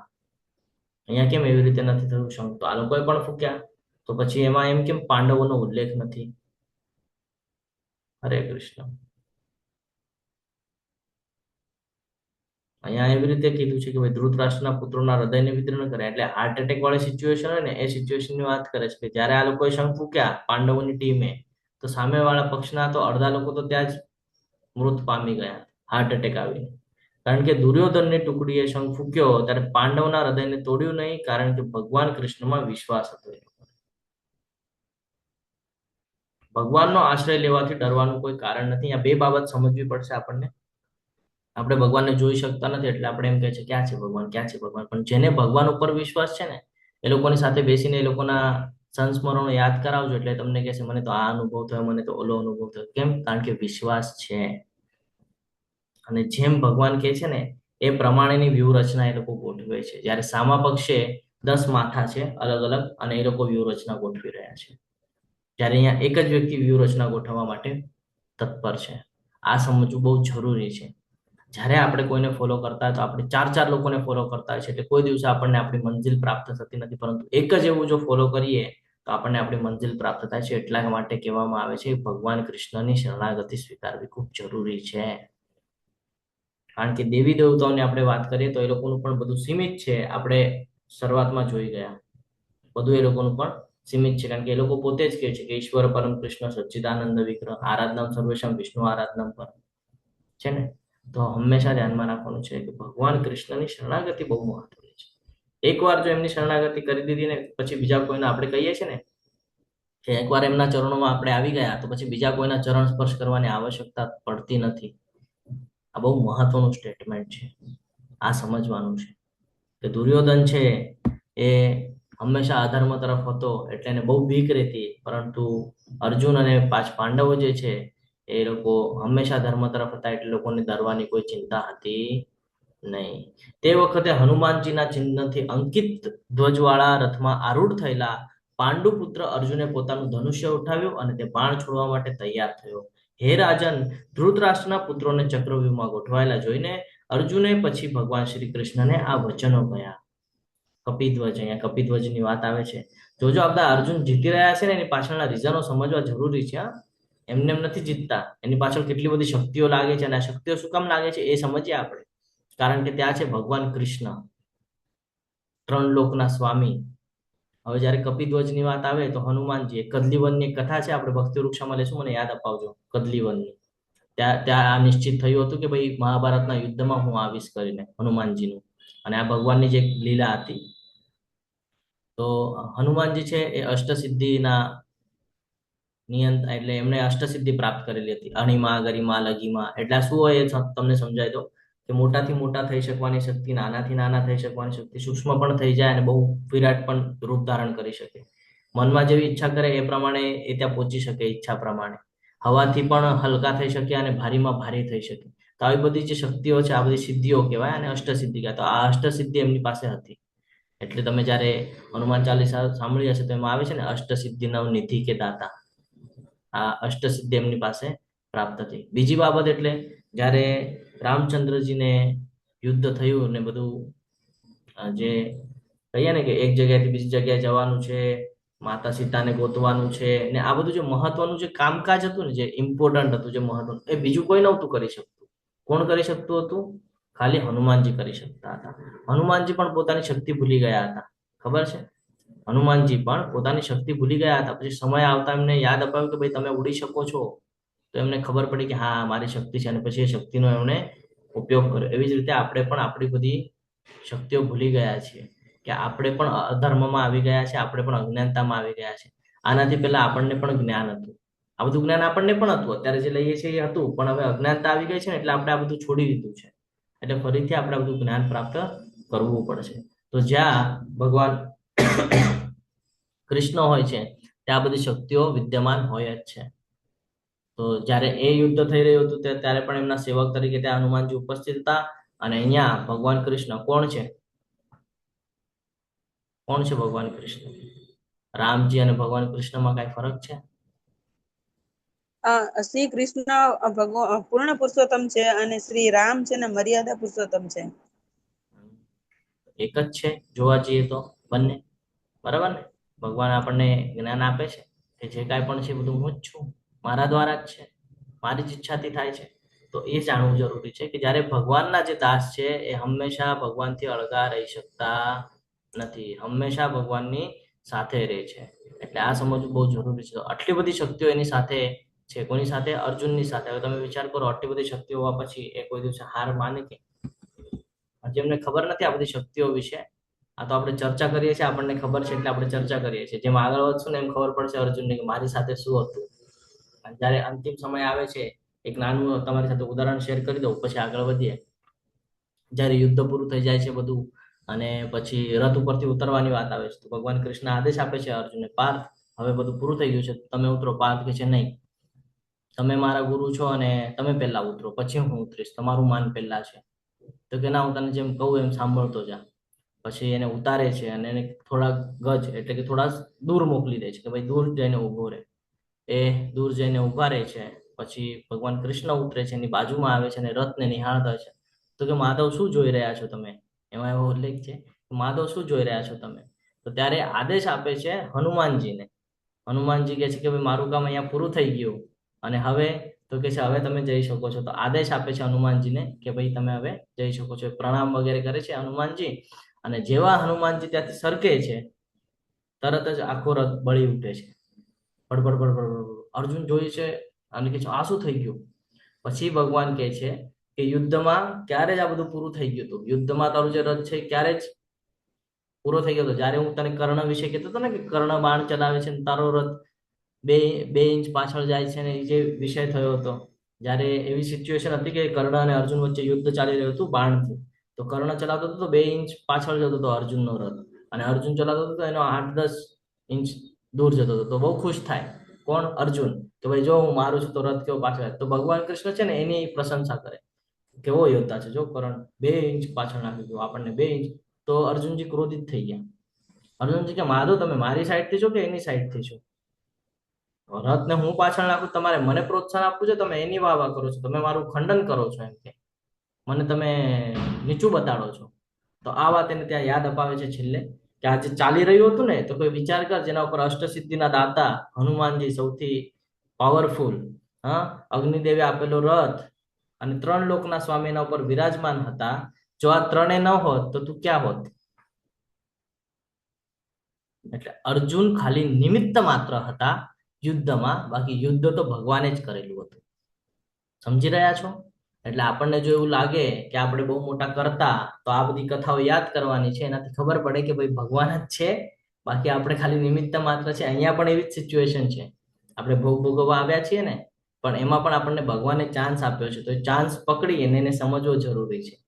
તો હવે આપણે સમજીએ કે શું સિચ્યુએશન તૈયાર થાય છે. તો હનુમાનજી વિશે આપણે જ્ઞાન પ્રાપ્ત કર્યું કે અહીંયા એમનો શું રોલ હતો અને શું કરી રહ્યા છે. મહાન વીર અને કૃષ્ણ ભક્ત અર્જુને યુદ્ધ કરવાની ના પાડી ને શા માટે ધનુષ્ય નીચે મૂક્યો. હવે બહુ મહત્વનો પાર્ટ આવે છે, પાર્ટ 4. આ સમજવા જેવું છે. હવે સિચ્યુએશન શું નિર્માણ થાય છે આપણે સમજવાનો પ્રયત્ન કરીએ. અર્જુને કહ્યું, હે અચ્યુત, કૃપા કરી મારા રથને બંને સૈન્યોની વચ્ચે ઉભો રાખો, કે જેથી અહીં ઉપસ્થિત યુદ્ધ કરવાની ઈચ્છા વાળા અને આ મહાન શસ્ત્ર સંઘર્ષમાં જેમની સાથે મારે લડવાનું છે તેમને હું જોઈ શકું. શું કે છે? હવે આ જે રથ છે એને બંને સેનાની વચ્ચે લઈ ચલો. હવે અહીંયા બીજો પાર્ટ તૈયાર થાય છે, પાર્ટ 2. કયો? બીજું નામ શું છે અધ્યાયનું? અર્જુન વિષાદ યોગ. અર્જુન વિષાદ યોગ. હા, હવે અહીંયા શરૂઆત થશે અર્જુન વિષાદ યોગની. કેવી રીતે થાય છે આપણે સમજવાનો પ્રયત્ન કરીએ. હવે સિચ્યુએશન તૈયાર થવા માંડી છે, બરાબર. કહે છે કે મારે જોવું છે બંને સૈન્યોની વચ્ચે લઈને ચલો મને, કે કોણ કોણ ઉપસ્થિત છે. ધૃતરાષ્ટ્રના દુર્બુદ્ધિવાળા પુત્રોને પ્રસન્ન કરવાની ઈચ્છાથી જેઓ અહીં યુદ્ધ કરવા માટે આવ્યા છે તેમનું મન મને નિરીક્ષણ કરવા દો. આ હવે જોવું છે એમને કે સામા પક્ષે કોણ કોણ છે અને કેવી રીતે બધા તૈયાર થયા છે અને કેવી રીતે સુસજ્જ છે શસ્ત્રો અસ્ત્રો વડે, અને કોણ કોની જગ્યાએ ઊભું છે, આ બધું જોવાની ઈચ્છા વ્યક્ત કરી છે અર્જુનજીએ. અને સંજયજી હવે શું કહે છે સાંભળજો. સંજયજી આ બધું લાઈવ ટેલિકાસ્ટ કરી રહ્યા છે અને ત્યાં રાજમહેલના અંદર બેસીને બધું કહી રહ્યા છે. હે ભરતવંશી, અર્જુન દ્વારા આ પ્રમાણે સંબોધન થયેલા ભગવાન કૃષ્ણએ બંને પક્ષોના સૈન્યોના મધ્યમાં જ તે ઉત્તમ રથને ઉભો રાખ્યો. ભીષ્મ, દ્રોણ તથા વિશ્વભરના અન્ય બધા જ રાજાઓની ઉપસ્થિતિમાં ભગવાને કહ્યું, હે પાર્થ, અહીં એકત્રિત થયેલા બધા કુરુઓને જો. ભગવાને હવે અહીંયા એવી રીતેની સિચ્યુએશન તૈયાર કરી કે રથ ગયો અને બરાબર સેન્ટરમાં એવી રીતે ઉભો રાખ્યો કે સામે આચાર્ય દ્રોણ અને એની બાજુમાં દાદા ભીષ્મ નજરે ચડે. હમણાં થોડી વાર પહેલા આપણે ભીષ્મ દાદા અને દ્રોણાચાર્યની વાત કરતા હતા, જે આપણને ખબર પડી કે છે સામા પક્ષે, પણ એના ફેવરેટ કોણ છે? અર્જુન. અને એ જ અર્જુનને એની સામે લાવીને ઉભું રાખી દીધું છે. સમજ્યા તમે? હવે અહીંયાથી શરૂઆત થાય છે કે અર્જુનજી કન્ફ્યુઝન વાળી સ્થિતિમાં જશે. ભગવાન અને તેમના સેવક વચ્ચેના સંબંધ ખૂબ જ મધુર અને દિવ્ય છે. સેવક હંમેશા ભગવાનની સેવા કરવા માટે તત્પર હોય છે અને તે જ રીતે ભગવાન હંમેશા ભક્તની સેવા કરવાની તક શોધતા રહે છે. બિલ્વમંગલ ઠાકુરની આ કથા છે, આપણે પહેલા સાંભળેલી છે એટલે આપણે અહીંયા લેતા નથી. બંને પક્ષોની સેનાઓની મધ્યમાં ઉભેલા અર્જુને પોતાના કાકા, દાદા, આચાર્યો, મામાઓ, ભાઈઓ, પુત્રો, પૌત્રો, મિત્રો તથા સસરાઓ તેમજ શુભેચ્છકોને જોયા. સામા પક્ષે જ્યારે જોવે છે તો એમાં કોણ કોણ નજરે ચડે છે? મામા છે, ભાઈઓ છે, પુત્રો છે, પૌત્રો છે, મિત્રો છે, સાસરા છે, શુભેચ્છકો છે. જ્યારે પહેલો શ્લોક સાંભળે તો શું કે છે? મામગા પાંડવાશ્ચૈવ, મારા અને પાંડુના પુત્ર, ધૃતરાષ્ટ્ર કહે છે ને. અને અહીંયા જો અર્જુનના સ્ટેટમેન્ટમાં શું આવી રહ્યું છે? મામા, ભાઈ, પુત્ર, પૌત્ર, મિત્ર, સસરા, કાકા, દાદા, રિલેશન બનાવવાનું કામ કરે છે. જ્યારે ઓલા લોકો રિલેશન તોડવાનું કામ કરે છે તો એ અધર્મ છે અને આ ધર્મ છે. અહીંયાથી ખબર પડે છે આપણને. તમામ પ્રકારના સંબંધીઓ, મિત્રો અને શુભેચ્છકોને જોઈ રહ્યા છે. સામે ભીષ્મ અને સોમદત્ત જેવા દાદાઓ છે, દ્રોણાચાર્ય અને કૃપાચાર્ય જેવા શિક્ષકો છે, શલ્ય અને શકુની જેવા મામાઓ છે, દુર્યોધન જેવા ભાઈઓ છે, લક્ષ્મણ જેવા પુત્રો છે, અશ્વત્થામા જેવા મિત્રો છે, કૃતવર્મા જેવા શુભેચ્છકો છે અને બીજા ઘણા બધા મિત્રો અને સંબંધીઓ છે જે એમને આંખોની સામે દેખાય છે યુદ્ધની ભૂમિ ઉપર. અને અહીંયાથી શરૂઆત થાય છે અર્જુન વિષાદ યોગ. ભગવાને એટલા માટે એને એવી રીતે લાવીને ઉપસ્થિત કરી દીધું છે કે જેનાથી એને પ્રશ્ન નિર્માણ થાય. ભગવાન એને યોગ માયામાં મૂકી દીધું અને હવે જ્યારે એ જોવે છે કે સામે તો બધા મારા લોકો છે, હવે મારે આ લોકોને બધાને મારવાનું છે, તો હું કેવી રીતે મારી શકું? એટલે હવે અહીંયાથી શરૂઆત થાય છે અર્જુન વિષાદ યોગની, અને આ ભગવાનની એક યોગ માયા છે, કારણ કે ભગવાનને ભગવદ્ ગીતા કહેવી છે, આ જ્ઞાન આપવું છે ભગવાનને, એટલે ભગવાન અહીંયા હવે શરૂઆત કરે છે એવી સિચ્યુએશનની કે જેનાથી અર્જુનજી કન્ફ્યુઝ થાય, યુદ્ધ કરવાની ના પાડે અને અમુક પ્રશ્ન પૂછે. તો એમાંથી સૌથી પહેલો પોઈન્ટ છે કરુણા, જે 1.27 માં આપણે સમજશું. બીજો પોઈન્ટ છે કોઈ આનંદ નથી. ત્રીજો છે પાપનો ભય. ચોથું છે કૌટુંબિક પરંપરા. અને પાંચમું છે અનિર્ણયતા. એ આપણને બીજા અધ્યાયની અંદર પ્રાપ્ત થશે. તો આ છે અર્જુનજીના યુદ્ધ ન કરવાના કારણો. હવે આપણે જાણીએ કે શા માટે એમણે યુદ્ધ કરવાની ના પાડી. જ્યારે કુંતી પુત્ર અર્જુન મિત્રો તથા સંબંધીઓની વિભિન્ન શ્રેણીઓને જોઈ ત્યારથી કરુણાથી અભિભૂત થઈ આ પ્રમાણે કહેવા લાગ્યો. બતાડ્યું જેવી રીતે પ્રાપ્ત સ્વકીય.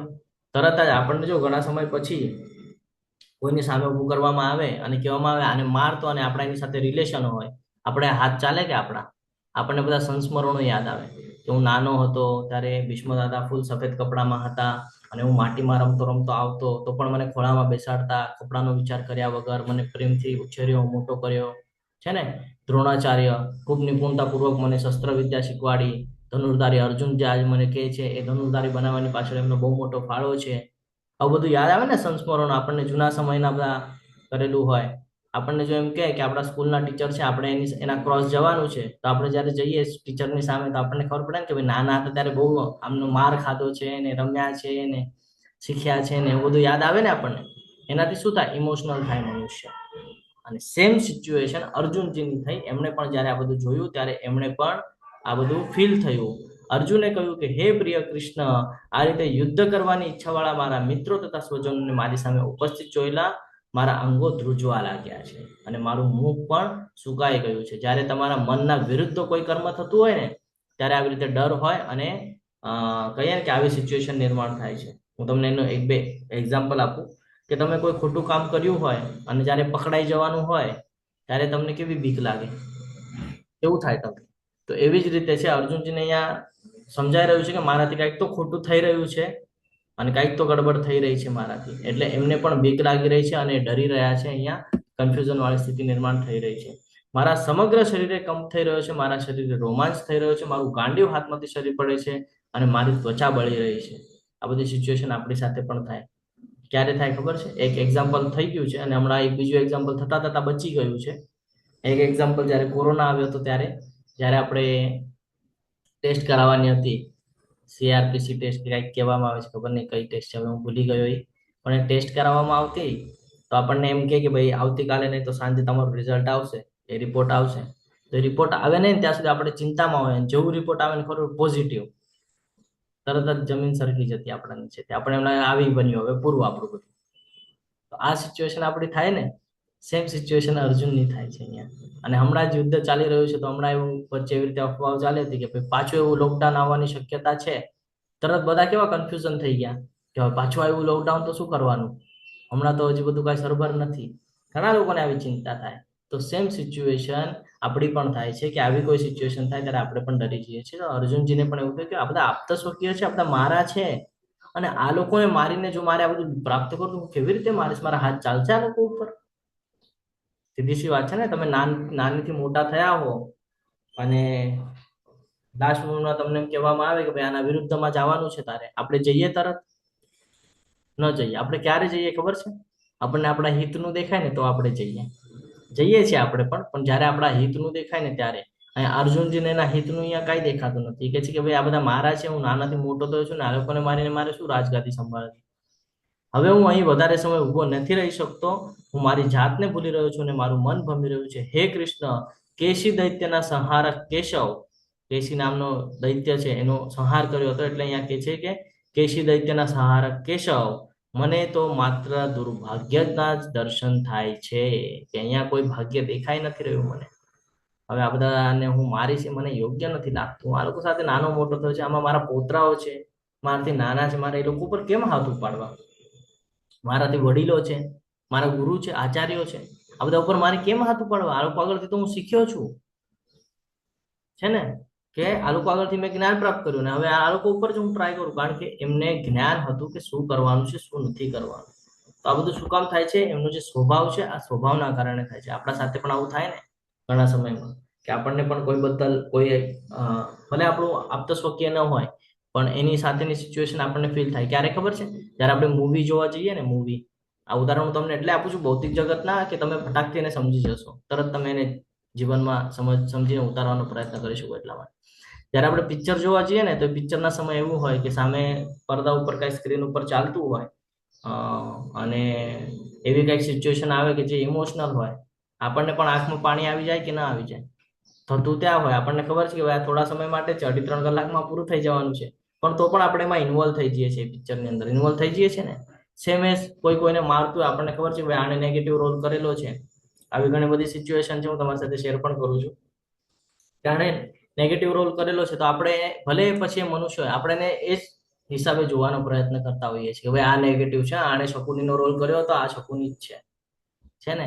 જ્યારે મહાભારતની આજે બી.આર. ચોપડાએ જે મહાભારત બનાવ્યું હતું, પછી એના જે બેક સીનની જે જ્યારે ચર્ચા થતી હતી, તો મેં એ બધું સાંભળેલું છે, કારણ કે હું બહુ પહેલેથી ઇન્ટરેસ્ટ ધરાવતો હતો આ મહાભારતમાં. અને આજે સંજોગ જુઓ, આજે હું મહાભારતની ચર્ચા તમારી સાથે કરી રહ્યો છું. એ સમય અને આ સમય એક જ લાઈનમાં છે.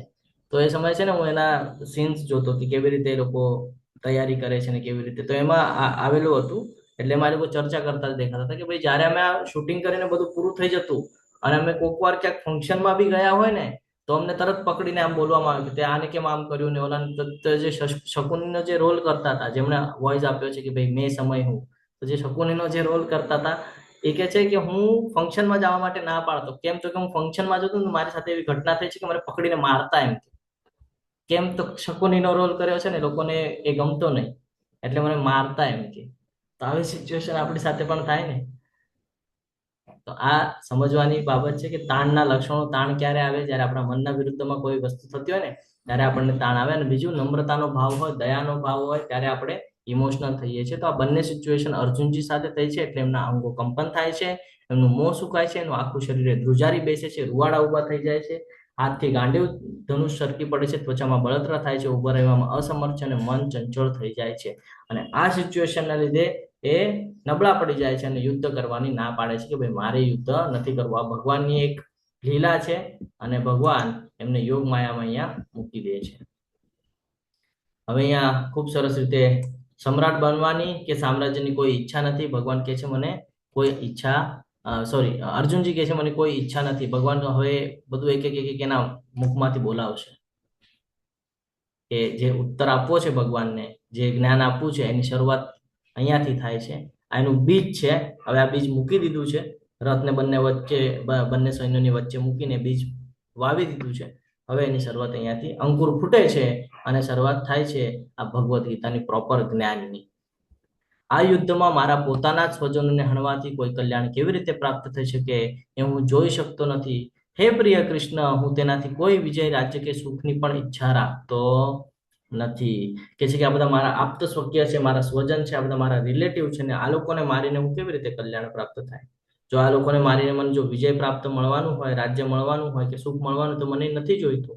જ્યારે મારી સેના જ નહીં હોય, જ્યારે આ બધા જ લોકો નહીં હોય, તો હું રાજગાદી ઉપર બેસીને કોને પ્રોત્સાહન આપીશ?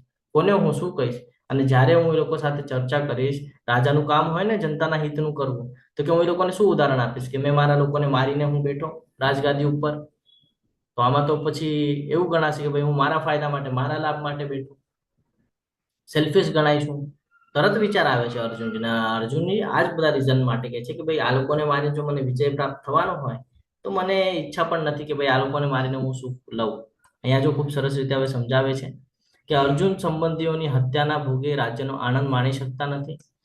કૃષ્ણના આદેશ હેઠળ ક્ષત્રિય યુદ્ધ ક્ષેત્રમાં મરી રહ્યો છે. ભગવાન કૃષ્ણ શું કહે છે કે તારું કર્તવ્ય કર્મ છે, તું ક્ષત્રિય ધર્મનો છો, તારે યુદ્ધ કરવું જોઈએ. તારે એ બધું વિચાર ન કરવું જોઈએ કે કોણ મરી રહ્યું છે, કોણ કોને મારી રહ્યું છે. બરાબર? એ જ આપણને આગળના અધ્યાયમાં બધું જ્ઞાન પ્રાપ્ત કરાવશે. આગળ તો કે કૃષ્ણને સમર્પિત જીવનનો ત્યાગ કર્યો. શું કર્યું એણે?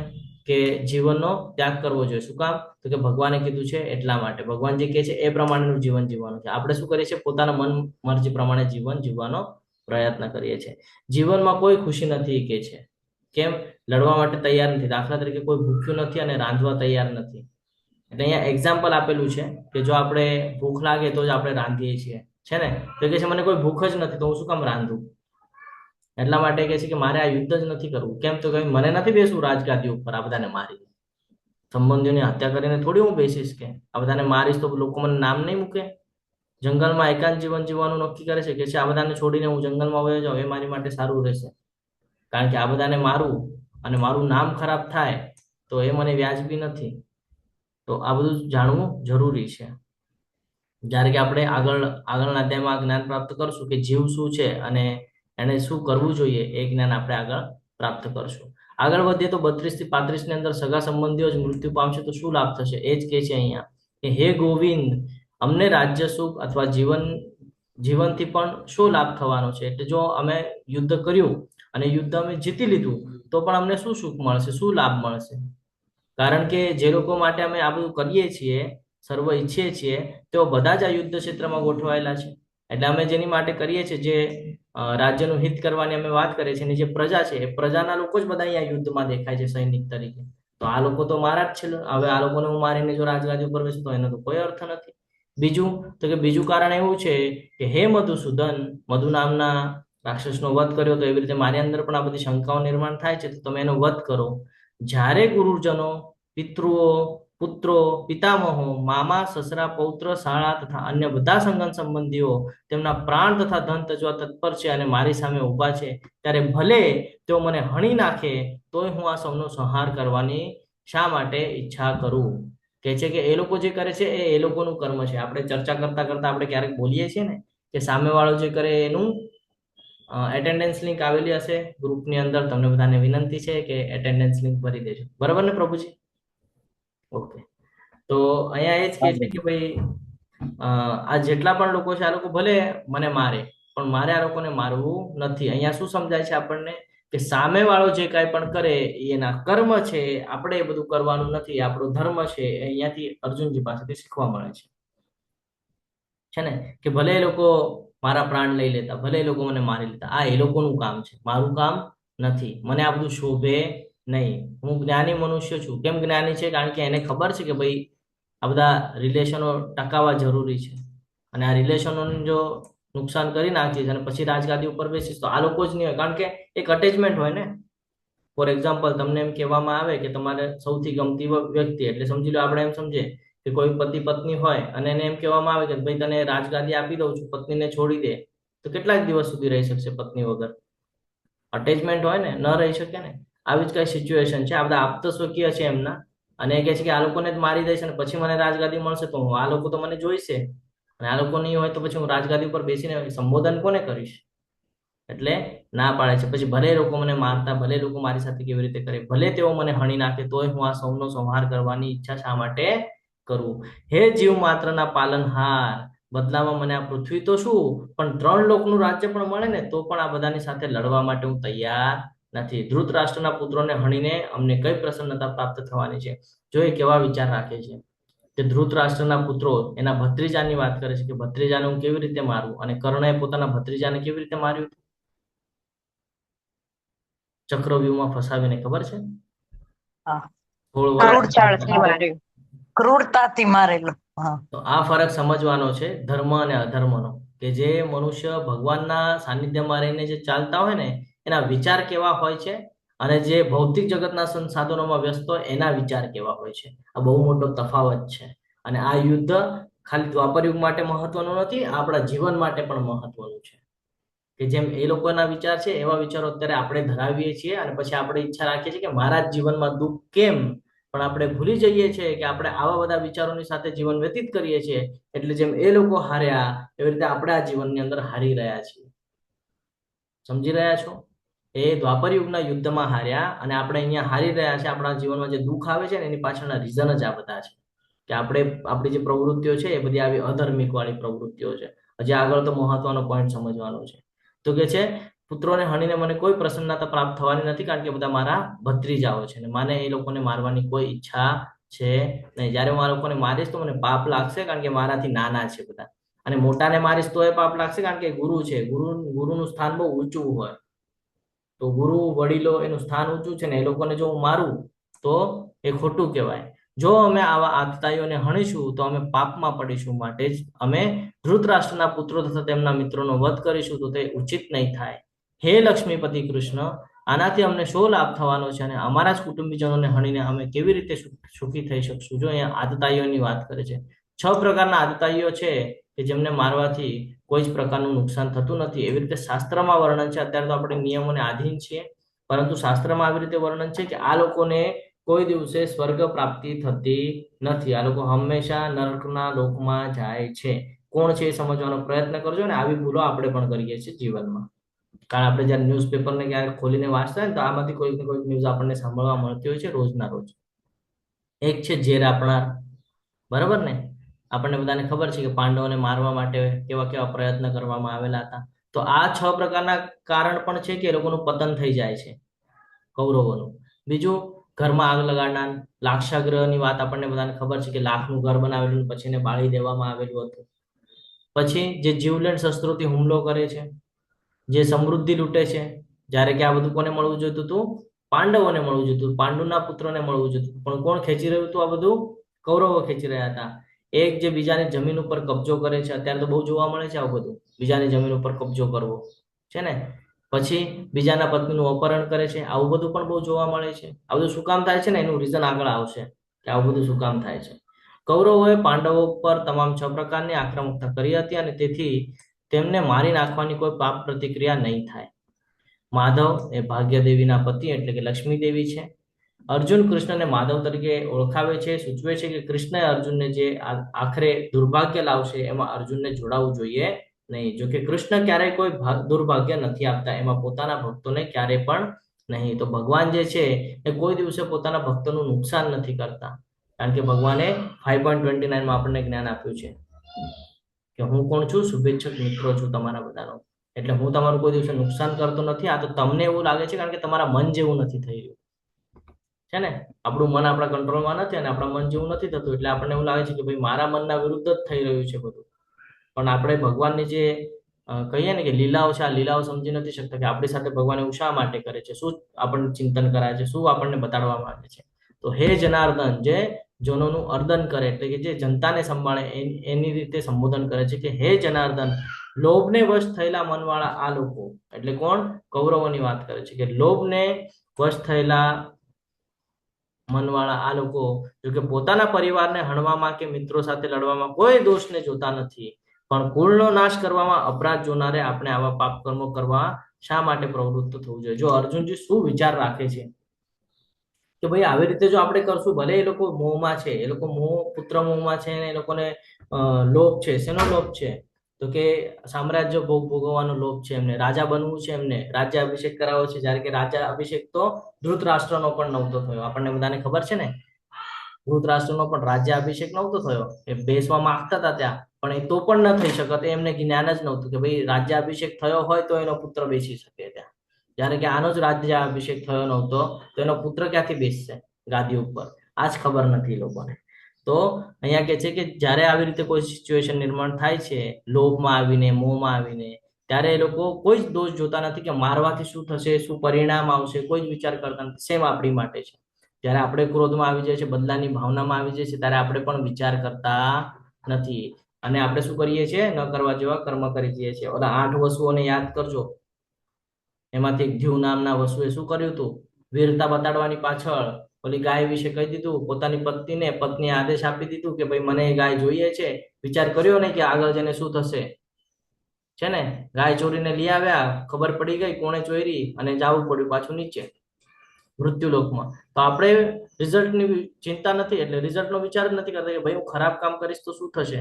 કર્મનો સિદ્ધાંત છે ફરીને પાછું આવે છે. આ ધ્યાનમાં રાખજો. જો એને ખલાસ કરવા ચાહેલા હતા, કોને? પાંડવોનો નાશ કરવા ચાહેલા હતા. આખા વંશનો નાશ કરી નાખ્યો એમને. અને કોના દ્વારા કરાવ્યો વંશનો નાશ? એમના પોતાના અહંકાર ને એના દ્વારા. અને કોણ પ્રેરણા આપી રહ્યો હતો એ લોકોને? કરો યુદ્ધ, કરો યુદ્ધ. શકુની, જે કે એમના જ ઘરમાં હતો. એટલે આ હંમેશા ધ્યાનમાં રાખવાનું છે કે જયારે આપણે લોભમાં આવી જઈએ છીએ, મોહમાં આવી જઈએ છીએ ને, ત્યારે આપણે બહુ લોકોનું સાંભળવા માંડીએ છીએ. કોઈ આપણી વાહ કરે તો આપણને બહુ પસંદ થાય કે ભાઈ આ મારો, આ મારો, આ તો મારી બહુ વાહ. આવા સમયે એલર્ટ થઈ જવાનું કે જયારે કોઈ આપણે આગળ આવીને વાહ કરતો હોય એવા સમયે એલર્ટ થઈ જવાનું, કંઈક ગડબડ છે. કારણ કે કોઈ કોઈની વાહ ફ્રીમાં નથી કરતું, એને કંઈક જોઈતું હોય છે ત્યારે જ કરતું હોય છે. તો આ બધા પોઈન્ટ અહીંયાથી જોવા જેવા છે, સમજવા જેવા છે, નોટ ડાઉન કરવા જેવા છે. એટલે કે છે કે જો હું આવું કંઈ કરીશ તો આનાથી કુળનો નાશ થશે અને કૌટુંબિક પરંપરાનો પ્રશ્ન પણ નિર્માણ થશે અને પાપ કર્મમાં ફસાઈ જઈશ, જે મારે ફસાવવું નથી. જો અહીંયા કહે છે કે કુળનો નાશ થયે સનાતન કુળ પરંપરા નષ્ટ થઈ જાય છે અને એ રીતે બાકીનું કુટુંબ અધર્મમાં સપડાય છે. હે કૃષ્ણ, જ્યારે કુળમાં અધર્મનું પ્રાધાન્ય થાય છે ત્યારે કુળની સ્ત્રીઓ દૂષિત થાય છે અને સ્ત્રીત્વના પતનથી હે વૃષ્ણિના વંશે અવાંછિત સંતતિ આવે છે. શું કહે છે ખબર છે? અહીંયા શું સમજાવવા માંગે છે? હરે કૃષ્ણ. વર્ણશંકરની વાત કરે છે અહીંયા. જો અહીંયા વર્ણશંકર અહીંયા લખેલું છે. વર્ણ એટલે શું ખબર છે? બ્રાહ્મણ, ક્ષત્રિય, વૈશ્ય, શૂદ્ર. ચોથા અધ્યાયની અંદર ભગવાન આપણને કહે છે ચાતુર્વર્ણે મયા સૃષ્ટમ ગુણકર્મ વિભાગ છે. મેં મારી જે સૃષ્ટિ છે એનું નિર્માણ એવી રીતે કરેલું છે 4 વર્ણ દ્વારા. એ સમયમાં હિન્દુ, મુસ્લિમ, શીખ, ઈસાઈ ચાલતું નહીં. આ તો અત્યારે આપણે આપણા લાભ માટે કરેલું છે. પણ એ સમયે શું ચાલતું હતું કે બ્રાહ્મણ, ક્ષત્રિય, વૈશ્ય અને શૂદ્ર. એ પણ જન્મથી નહીં, કર્મ અનુસાર અને તમારા ગુણ અનુસાર. અત્યારે આપણે શું કરીએ છીએ? બ્રાહ્મણનો પુત્ર બ્રાહ્મણ. તો આ ખોટી વ્યાખ્યા છે. વ્યાખ્યા આ પ્રમાણે છે, ચાતુર્વર્ણે મયા સૃષ્ટમ ગુણ કર્મ વિભાગ છે. તમારા ગુણ અને કર્મ અનુસાર તમારું ડિસિઝન થશે કે તમે કયા ક્ષેત્રમાં આવો છો, કયા વર્ણમાં આવો છો. બ્રાહ્મણમાં આવો છો, વૈશ્યમાં આવો છો, શૂદ્રમાં આવો છો કે બ્રાહ્મણ, ક્ષત્રિય, વૈશ્ય અને શૂદ્ર શેમાં આવો છો. તો આ એવી રીતે હતું. તો અહીંયા શું કે છે? કુળનો નાશ થશે. જ્યારે હું આ લોકોને બધાને મારી દઈશ તો એમાં જે વીર યોદ્ધાઓ છે એ લોકોને મારીશ તો નાશ થશે. અને શું થશે? તો કે કુળ પરંપરા નષ્ટ થઈ જશે અને એ રીતે બાકીનું કુટુંબ અધર્મમાં સપડાશે. અધર્મમાં કેવી રીતે સપડાય છે ને એ અત્યારે ભૌતિક જગતની અંદર સમજવું બહુ જરૂરી છે આપણી માટે. કે શું થાય છે? એકદમ સીધા ભાષામાં હું તમને સમજાવું તો વર્ણ એટલે 4 પ્રકાર: બ્રાહ્મણ, ક્ષત્રિય, વૈશ્ય, શૂદ્ર. આના કર્મ આપણને ખબર છે, આપણે પાછલામાં જોઈ ગયા છે. અને શંકર એટલે શું ખબર છે? મિશ્રણ એટલે શું? કે બ્રાહ્મણના લગ્ન ક્ષત્રિય સાથે, ક્ષત્રિયના લગ્ન વૈશ્ય સાથે, વૈશ્યના કોઈ બ્રાહ્મણ સાથે, શૂદ્રના બ્રાહ્મણ સાથે, બ્રાહ્મણના શૂદ્ર સાથે. આ જે કરવામાં આવે છે ને એ જે આપણે ગઈકાલે સમજ્યા હતા. જ્યારે ભીષ્મ પિતામહ સત્યવતીને કહે છે કે આવી સિચ્યુએશન થાય ત્યારે આવું એક એક્ઝામ્પલ લેવું પડે કે બ્રાહ્મણને આગળ લાવવું પડે છે ક્ષત્રિયની સાથે, સંગ કરાવવો પડે છે, તો એનાથી કુળ ચાલુ થઈ જાય, પાછું કુળ પરંપરા ચાલુ થાય એવી રીતે. તો આ જ અહીંયા સમજાવે છે અર્જુનજીને એ ચિંતા છે કે જ્યારે હું આ લોકોને મારી નાખીશ તો મને વીર યોદ્ધા જો મરી જશે તો જે કુળની સ્ત્રીઓ છે એને આગળ આવવું પડશે. અને જ્યારે કુળની સ્ત્રીઓ આગળ આવે છે તો થાય છે સિચ્યુએશન એવી કે લોકો પર જવાબદારી આવે છે અને એ લોકોના સ્વભાવના કારણે આખું પરંપરા નષ્ટ થઈ જાય છે.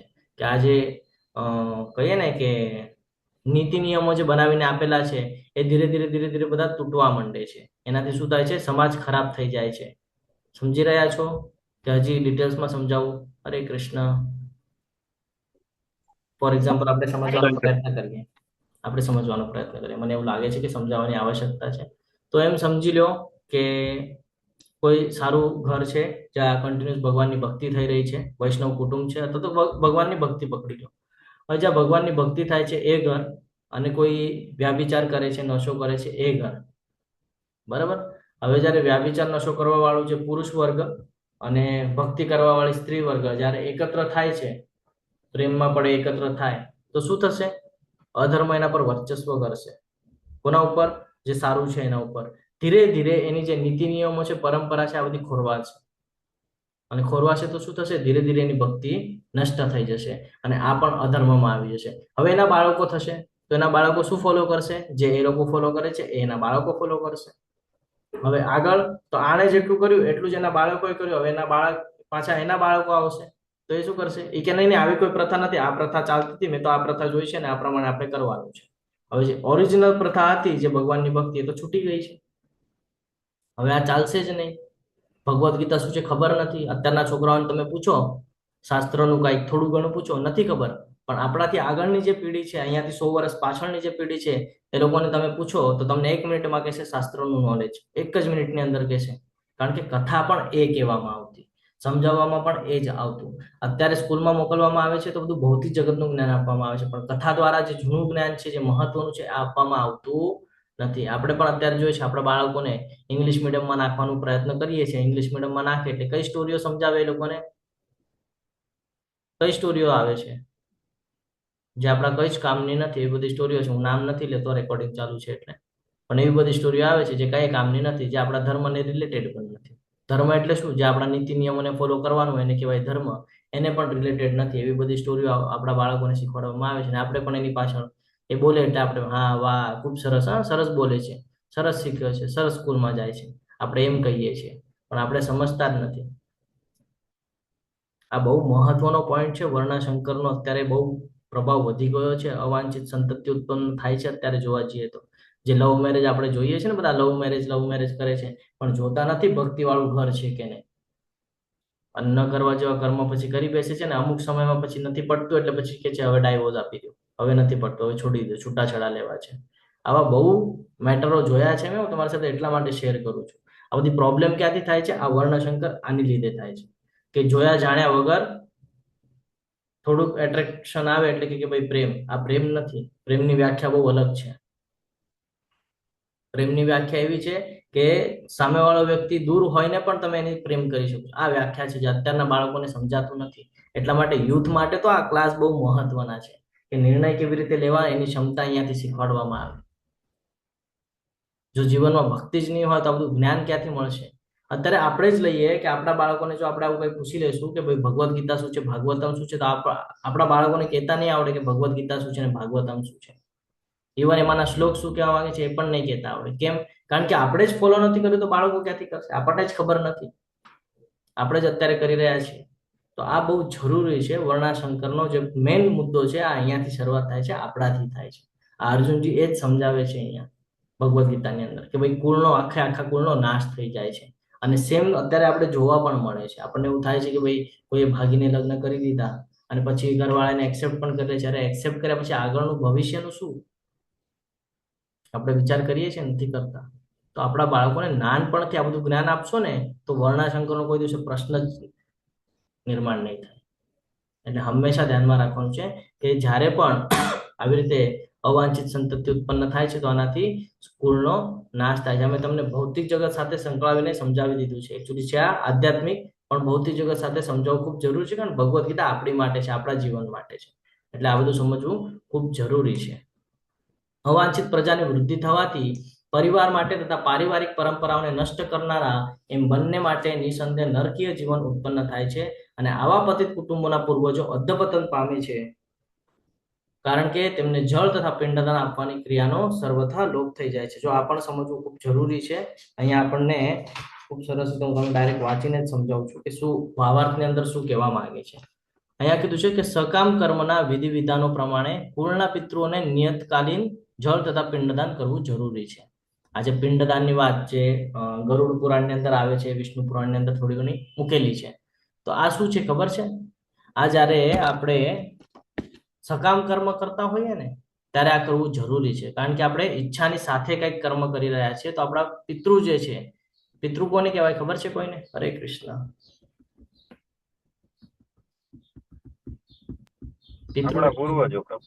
પૂર્વજો. આ પૂર્વજોને પિંડદાન કરવાની પ્રથા છે. રામજીએ પણ કરેલું હતું, ખબર છે ને? તો પિંડદાન કરવાની પ્રથા છે. જ્યારે પિંડદાન ને બધું કરવામાં આવે તો એમાં કોની ઉપાસના થાય? વિષ્ણુની પૂજા થાય છે. કોની પૂજા થાય છે? વિષ્ણુ તર્પણ આપણે કહીએ છીએ. જ્યારે કોઈ પણ તમે પૂજા કરાવો, ત્રિપિંડી શ્રાદ્ધ છે, નારાયણ નાગબલી છે કે પિતૃકર્મની કોઈ પણ પૂજા તમે કરાવો તો એમાં વિષ્ણુની ઉપાસના કરવામાં આવે છે. એટલે વિષ્ણુ ભગવાનની પૂજા કરવામાં આવે છે. તો આ શું કામ કરવામાં આવે છે? કારણ કે કોઈ સમયે એવી સિચ્યુએશન આવે કે તમારું જે ઈચ્છાઓ છે એ અધૂરી રહી ગઈ હોય, તમારું જે શરીર છે એ ઘણી બધી ઈચ્છાઓની સાથે પાછો જન્મ લેવાની ઓલી કરે છે ને, અથવા તો બહુ પાપ કર્મ કરી લીધા છે. તો આના લીધે શું થાય કે એ લોકોને યોગ્ય યોની પ્રાપ્ત ન થાય તરત. આપણે જ્યારે ગરુડ પુરાણ વાંચશું ને તો ગરુડ પુરાણની અંદર વર્ણન આવે છે કે ભાઈ કેટલા સમય સુધી એને યોની નથી મળતી, એટલે કે કોઈ શરીર નથી મળતું, ત્યાં સુધી એ ભટક્યા કરે. તો એ જે લોક છે ને એ પિતૃલોક છે. ત્યાં સુધી એ ત્યાં ભટક્યા કરે. જ્યાં સુધી એ ભટક્યા કરે ને ત્યાં સુધી એનો ઉદ્ધાર ન થાય. અને એનો ઉદ્ધાર ન થાય ને તો તમારો ઉદ્ધાર ન થવા દે. આ રિયાલિટી છે. અને આ કોની માટે લાગુ થાય છે? કે જે સકામ કર્મ સાથે જોડાયેલા છે, જે ફળો સાથે જોડાયેલા છે, જે આસક્તિઓ સાથે જોડાયેલા છે એની માટે છે. બાકી જે ભક્તિ માર્ગમાં છે એનો ઉદ્ધાર તો એમ જ થઈ જાય છે. કારણ કે શ્રીમદ ભાગવતમ ખાલી વાંચી લેવાથી 7 પેઢીનો ઉદ્ધાર થાય છે. આ શ્રીમદ ભાગવતમની અંદર વર્ણન છે કે શ્રીમદ ભાગવતમનું ખાલી શ્રવણ માત્રથી 7 પેઢીનો ઉદ્ધાર થાય છે. એટલે આપણને બધાને ખબર છે કે જ્યારે એવું ખબર પડી, આકાશવાણી થઈ કે ભાઈ 7 દિવસમાં સર્પદંશથી મૃત્યુ થઈ જવાનું છે, તરત પહોંચી ગયા ક્યાં? ભાગવતમ સાંભળવા. કેમ? તો કે ઉદ્ધાર કરવો છે. તો જે ભક્તિ માર્ગમાં છે એની માટે આ બધું લાગુ નથી થતું, પરંતુ જે ભક્તિ માર્ગમાં નથી, જે સકામ કર્મ કરી રહ્યા છે, જે ઈચ્છા સાથે કર્મ કરી રહ્યા છે, એટલે આપણા બધાની વાત આવી રહી છે, એની માટે આ બધું બહુ મહત્વનું છે. તો એની માટે અહીંયા શું કહેવામાં આવે છે કે કેટલીક વખત પૂર્વજો વિવિધ પ્રકારના પાપ કર્મોથી ગ્રસ્ત થઈને દુઃખ સહન કરી રહેલા હોય છે, અને કેટલીક વખત તેમનામાં કેટલાકને સ્થૂળ ભૌતિક શરીર પ્રાપ્ત ન થવાથી પ્રેત તરીકે સૂક્ષ્મ શરીરમાં રહેવાની ફરજ પડે છે. આ રીતે જ્યારે વંશજો દ્વારા પૂર્વજોને શેષ પ્રસાદ સમર્પિત કરવામાં આવે છે, એટલે કે વિષ્ણુની ઉપાસના કરીને જે આપવામાં આવે છે, ત્યારે તેમનો પ્રેત યોનિ અથવા તો અન્ય પ્રકારના દુઃખમય જીવનમાંથી ઉદ્ધાર થઈ જાય છે. પિતૃઓને આવી સહાયતા કરવી એ કુળ પરંપરા છે, અને જે લોકો ભક્તિપરાયણ જીવન વ્યતીત કરતા નથી તેમને માટે આ કર્મકાંડ કરવા જરૂરી હોય છે. કોની માટે? જે ભક્તિ માર્ગમાં નથી, જે ભક્તિપરાયણ નથી, એની માટે.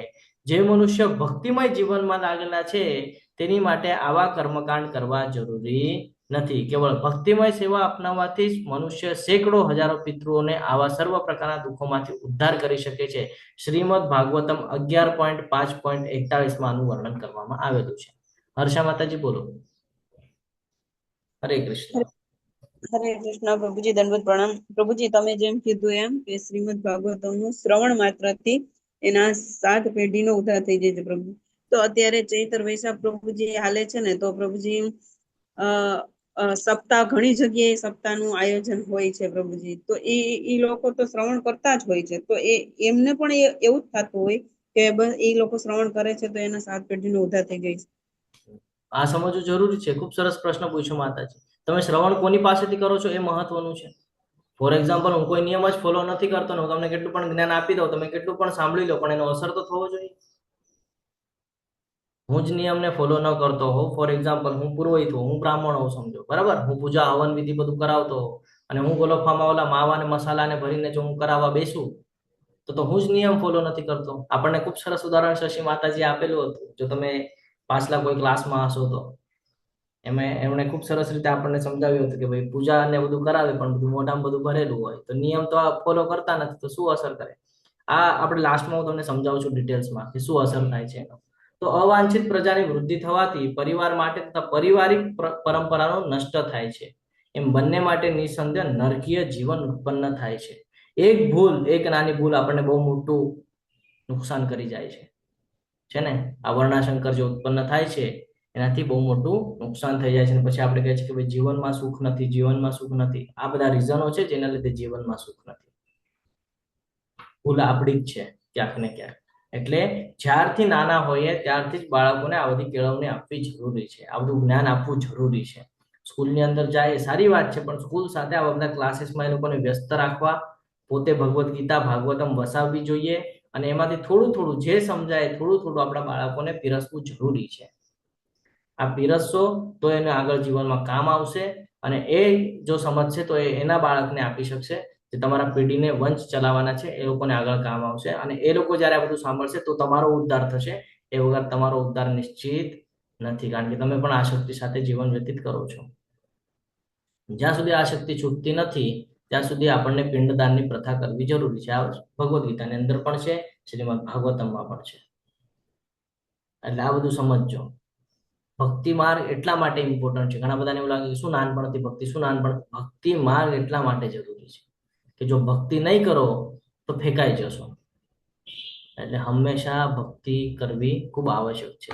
આવા પતિત કુટુંબોના પૂર્વજો અધપતન પામે છે કારણ કે તેમને જળ તથા પિંડદાન આપવાની ક્રિયાનો સર્વથા લોપ થઈ જાય છે. અત્યારે આપણે જોઈએ તો ખાલી અધિક માસ આવે ને ત્યારે જ આપણે પિંડદાનની પ્રથાને બધું કરતા હોઈએ છીએ. જ્યારે કોઈ કહીએ ને દેહ ત્યાગ થઈ જાય ત્યારે પણ પિંડદાનની પ્રથા છે, ખબર છે? જ્યારે બોડી અવેલેબલ હોય આપણી પાસે, જ્યારે એ દેહ ત્યાગ કરી દે અને જ્યારે બોડી આપણી પાસે અવેલેબલ હોય ને ત્યારે પણ પિંડ મૂકવામાં આવે છે, ખબર છે? જ્યારે એને ઘરે લાવવામાં આવે ત્યારે પિંડ મુકાવે, જ્યારે એને સ્મશાન ભૂમિના જ્યારે વિસાવો આપે ત્યારે પિંડ મુકાવે, પાછું એને સ્મશાનની અંદર જ્યારે મૂકે ત્યારે પિંડ મુકાવે, પછી એને અગ્નિદાહ દેવામાં આવે છે. આ ખબર છે પ્રથા? અત્યારે તો શું કરે છે, ફટાફટ ઘરે લાવે, 5 મિનિટમાં ક્રિયા પૂરી, સીધા લઈ જાય, ત્યાં વિસાવામાં 2 સેકન્ડ મૂકે, ઉપાડે ને તરત પાછું ફટાફટ કાર્યક્રમ પૂરો. અને અત્યારે તો હવે નવા આવ્યા છે ઇલેક્ટ્રિક, 1 મિનિટમાં ભસ્મ ડાયરેક્ટ છે ને. તો આ બધું સમજવું જરૂરી છે. હવે જ્યારે એની ક્રિયા જ પ્રોપરલી થઈ નથી તો એને પ્રાપ્ત ક્યાંથી થશે? કારણ કે એ પણ આ શક્તિ રાખીને બેઠા છે. જ્યારે એનું મૃત્યુ થયું ત્યારે એની આ શક્તિ હતી ભૌતિક જગત સાથે, આપ્તસ્વકીય સાથે, એટલે એની આત્મા તો ભટકવાની જ છે, કારણ કે એની ઈચ્છાઓ પૂરી નથી થઈ એટલે એ તો ભટકશે. હવે એની ઈચ્છાઓ પૂરી કરવા માટે એને શરીરની આવશ્યકતા છે, શરીર પ્રાપ્ત નથી થઈ રહ્યું, અહીંયા ત્યાં ભટક્યા કરે છે. કોને ત્રાસ થશે? પેઢીને ત્રાસ થશે. પેઢી યાદ નથી સમજી શકતી. પેઢીને એમ થાય છે કે ભાઈ આવું કઈ થોડી થતું હશે, આવું કઈ, આ તો શાસ્ત્ર વાંચ તો ખબર પડે કે કેવું કેવું થાય. આવી ઘણી બધી ઘટનાઓ છે જે આપણે સમજી નથી શકતા જીવનમાં. એટલા માટે ભગવદ્ ગીતા આપણને શીખવે છે કે રિલેશન બધા સાથે નિભાવો, પણ કોઈ સાથે આ શક્તિ ન રાખો. આ શક્તિ નહીં રાખો તો તમારા જે આગળની પેઢી છે એને પણ તકલીફ નહીં થાય અને તમને પણ તકલીફ નહીં થાય, તમારો પણ તરત ઉદ્ધાર થઈ જશે. એટલા માટે આ શક્તિ ન રાખવી હોય તો પોતાના મન બુદ્ધિને ક્યાંક પરોવી રાખવું પડે છે, અને ક્યાંક પરોવવા કરતા ભક્તિમાં પરોવેલું વધારે સારું છે.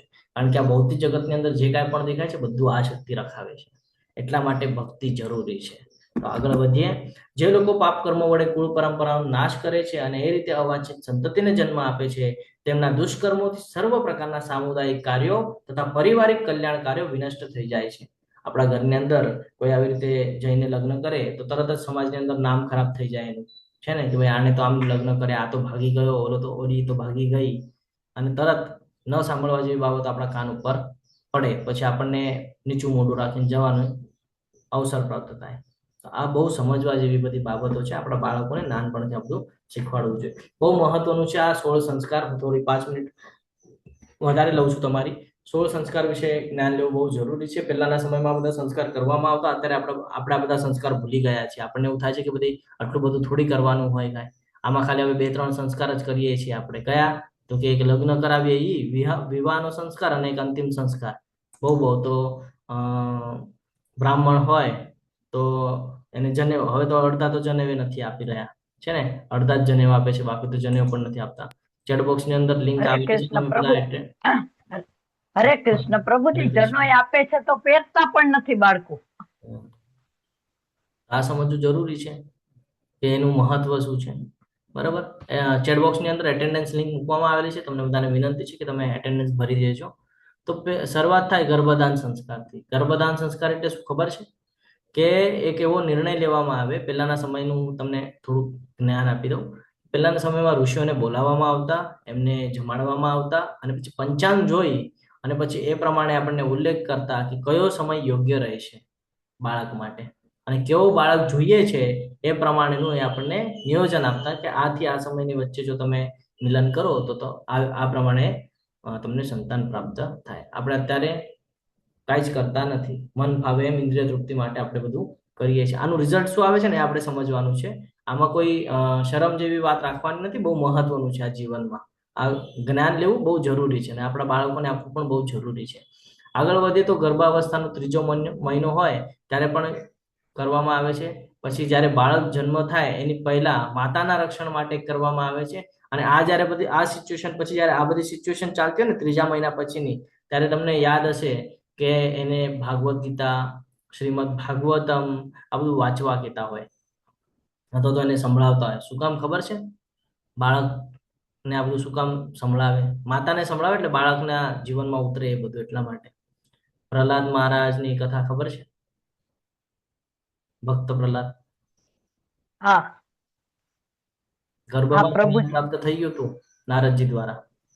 અસુર કુળમાં હોવાના પછી પણ એ ભક્ત બન્યા અને સૌથી શુદ્ધ ભક્ત બન્યા. નરસિંહ અવતાર લઈને ભગવાન આવી ગયા એમને બચાવવા માટે, કારણ કે જ્ઞાન હતું. એટલે નાનપણથી જ જો તમે જ્યારે ગર્ભમાં હોય ત્યારથી જ આ બધું કરતા હો ને તો એના બુદ્ધિનો વિકાસ થાય. જ્યારે જન્મ લે ને એના પછી જાત કર્મ કરવામાં આવે. જ્યારે બાળકના બૌદ્ધિક વિકાસ માટે કરવામાં આવે ગ્રોથથી. આ તો આપણે જોઈએ છે જ્યારે જન્મ લે ને બાળક ત્યારે જ ઓલા ડોક્ટરો આપી દે છે. મેં જોયું છે એટલે હું તમારી સાથે શેર કરું છું. હું ગયો છું અમુક લોકોના, મારા ફ્રેન્ડ્સના જ્યારે બાળકોનો જન્મ થયો ત્યારે મને બોલાવવામાં આવે છે તો હું જાઉં છું. તો હું ત્યારે જ જોઉં છું, ત્યારે જ આપી દેવામાં આવે. મારે પણ હજી વાર છે. પછી નામકરણ વિધિ, નામ આપવાની વિધિ સૌથી મોટો વીક પોઈન્ટ આપણા બધા. નામ કેવા આપીએ છીએ? ન ફાવે એવા બધા નામ આપેલા હોય છે. પહેલાના સમયના નામ કેવા હતા? કોઈ એકાદ બે નામ યાદ હોય તો જણાવો તમારા પૂર્વજોના. પ્રભુજી ભગવાનને રિલેટેડ નામ હતા પેલાના, અને અત્યારે પ્રભુજી ફેશનમાં એવા નામ આવી ગયા છે કે આપણને લેવું હોય ને ક્યારેક ક્યારેક તો વિચાર થાય પ્રભુજી કે આ મોટી ઉંમરના છોકરાને બોલાવવું કેમ, આપણે કઈ રીતે બોલાવશું આને? હરે કૃષ્ણ પ્રભુજી. હરે કૃષ્ણ. અમારે બધાયના નામ, મારા કાકાના ને બધાયના નામ છે ગોપાલ, ગોવિંદ, ઈશ્વર, મધુ, એવી રીતે બધાયના નામ એવા જ છે મારા રિલેટિવમાં. હરી બોલ. કારણ કે એમને ઓલી નારાયણ વાળી કથા સાંભળેલી હશે, શ્રીમદ ભાગવતમ એમને સાંભળેલું છે, એટલે એમને ખબર છે કે ભાઈ અંતિમ સમયમાં જો ભગવાનનું નામ આવી જાય. એ પણ એના બાળકને બોલાવતા હતા, એ કે ભગવાનનું નામ નહોતા લેતા. આજામિલની કથા આપણે જોઈએ તો ભગવાનનું નામ નહોતા લેતા, એ બાળકનું નામ લેતા હતા. પણ ભગવાનનું નામ લેવાય છે તો શું ફાયદો થઈ ગયો? આ રીઝન છે, આ નથી સમજતા આપણે આ બધું. હર્ષા માતાજી બોલો. હરે કૃષ્ણ. પ્રભુજી મારી બેન લંડન છે પ્રભુજી, તો એમને 3 દીકરી ને 1 દીકરો છે. તો બધા ભગવાનને રિલેટેડ ચારેય ના નામ એવી રીતે જ દીધા છે પ્રભુજી. રાધા, મીરા, કૃષ્ણા અને છોકરાનું નામે એવું કૃષ્ણા પ્રભુજી. તો બધાને એવા રિલેટેડ જ એને નામ દીધા છે. એને જોયું જ નથી રાશિ કાંઈ, બસ એ કે મારે આવા જ નામ દેવા છે. ના જો એ તો ભક્તિ પણ નથી કરતા પ્રભુજી, પણ હા કે દ્વારકામાં એનો જન્મ છે એટલે કઈક આ આગલા જન્મના પુણ્ય કર્મ હોય કે એ લોકો આવી રીતે નામ વિચારી શકે, નહીં તો વિચારીને પણ દઈ નથી શકતા. તો કોઈ એમ કહે છે કે નહીં તમે ભગવાનના રિલેટિવ દે, તો પણ એને ફેશન વાળું જ નામ દેખાય છે કે નહીં આ બે માંથી મારે સિલેક્ટ તો આ જ કરવું છે. હરી બોલ. એવું દીક્ષા છે. માતાજી બોલો.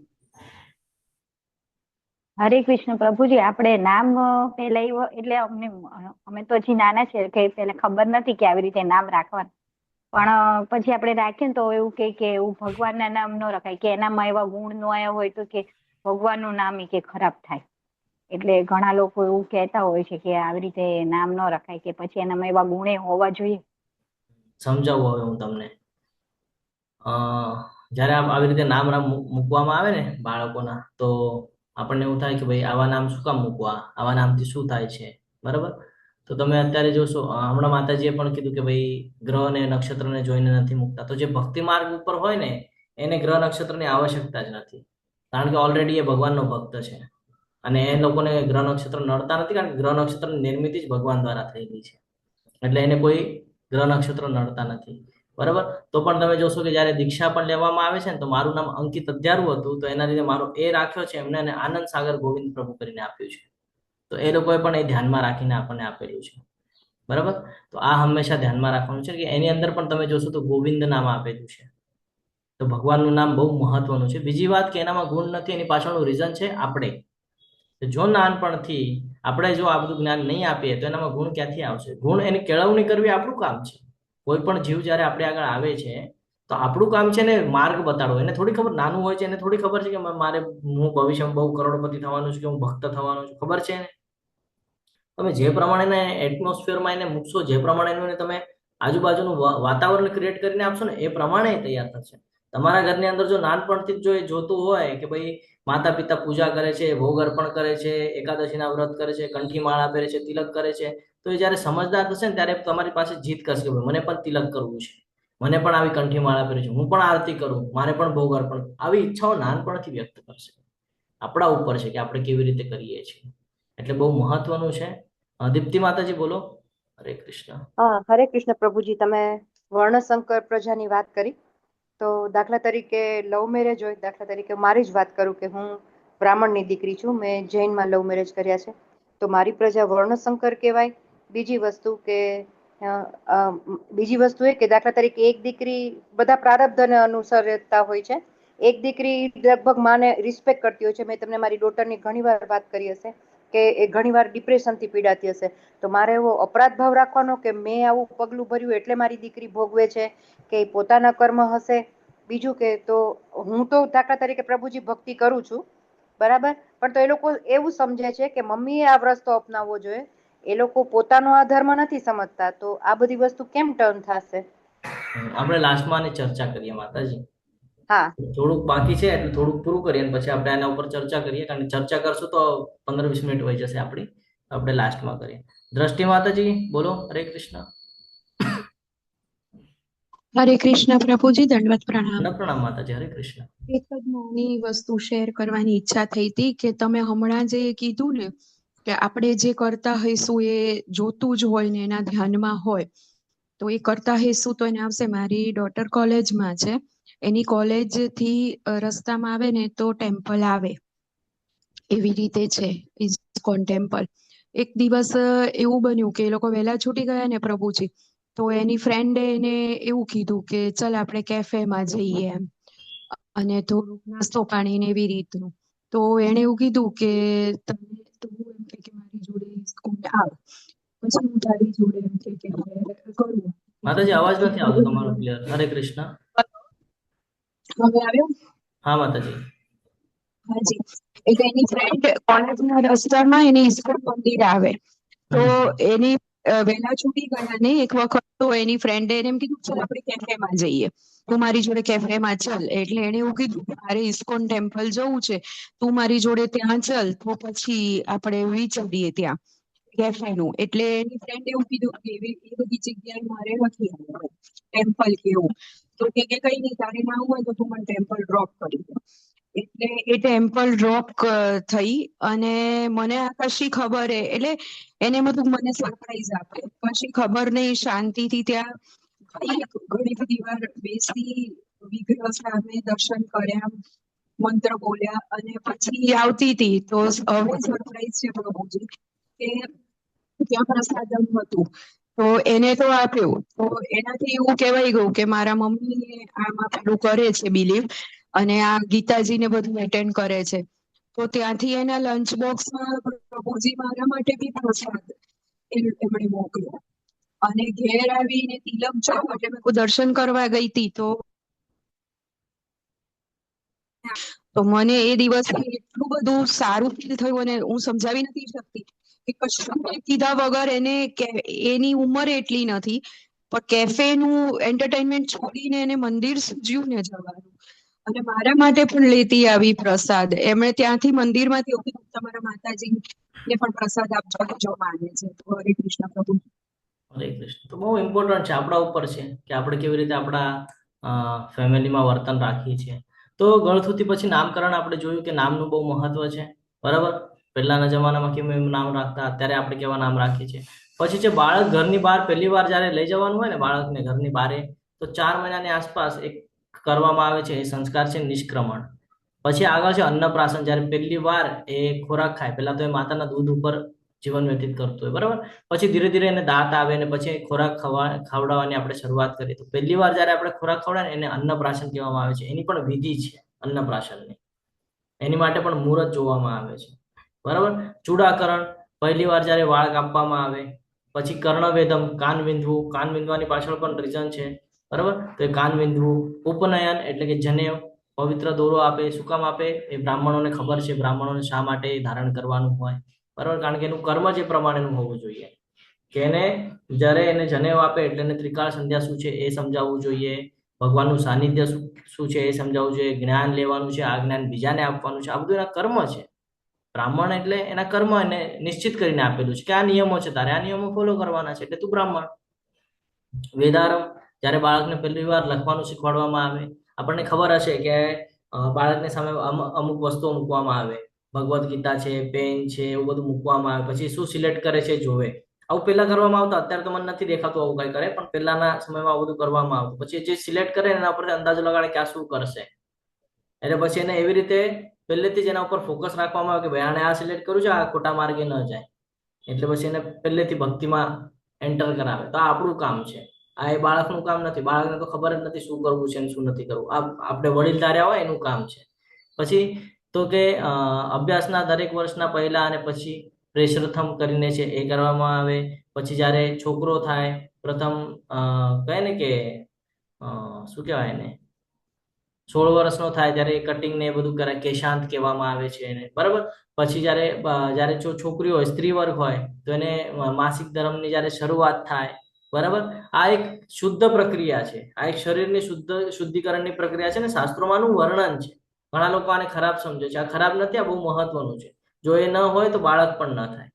તો આ બહુ મહત્વની બધી બાબતો છે, પણ અત્યારના બાળકોને આ બધું સમજાતું નથી. આ બધા કહે ને કે અલગ રસ્તા પર પહોંચી ગયા છે અત્યારના બાળકો.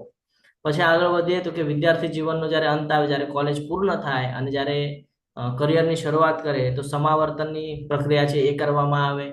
એટલે એને ખબર પડે નિર્ણય કેમ લેવાના છે, શું લેવાના છે, કયા માર્ગ સ્વીકારવાના છે. પછી વિવાહ બહુ વિચારપૂર્વક કરવાનું હોય. યોગ્ય વ્યક્તિ આવી ગઈ તો ઉદ્ધાર અને અયોગ્ય વ્યક્તિ આવી ગઈ તો પતન બેઉ માટે લાગુ થાય છે.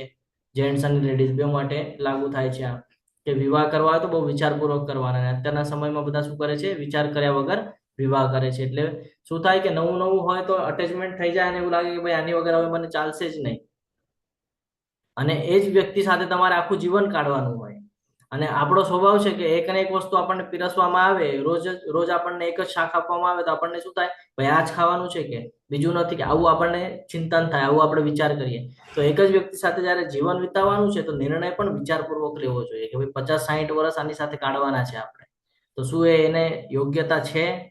બસ આપણે આ નથી જોતા, આપણે અહમમાં આવી જઈએ છીએ, લોભમાં આવી જઈએ છીએ અને કહીએ છીએ ને ભાઈ આની વગર તો આપણને ચાલશે જ નહીં. યુથ માટે ખાસ, એટલે જયારે આ ક્લાસ ચાલતા ત્યારે યુથને લઈને બેસાડીને રાખવા જોઈએ તો એને ખબર પડે કે ભાઈ આપણી ક્યાં ભૂલ થાય છે.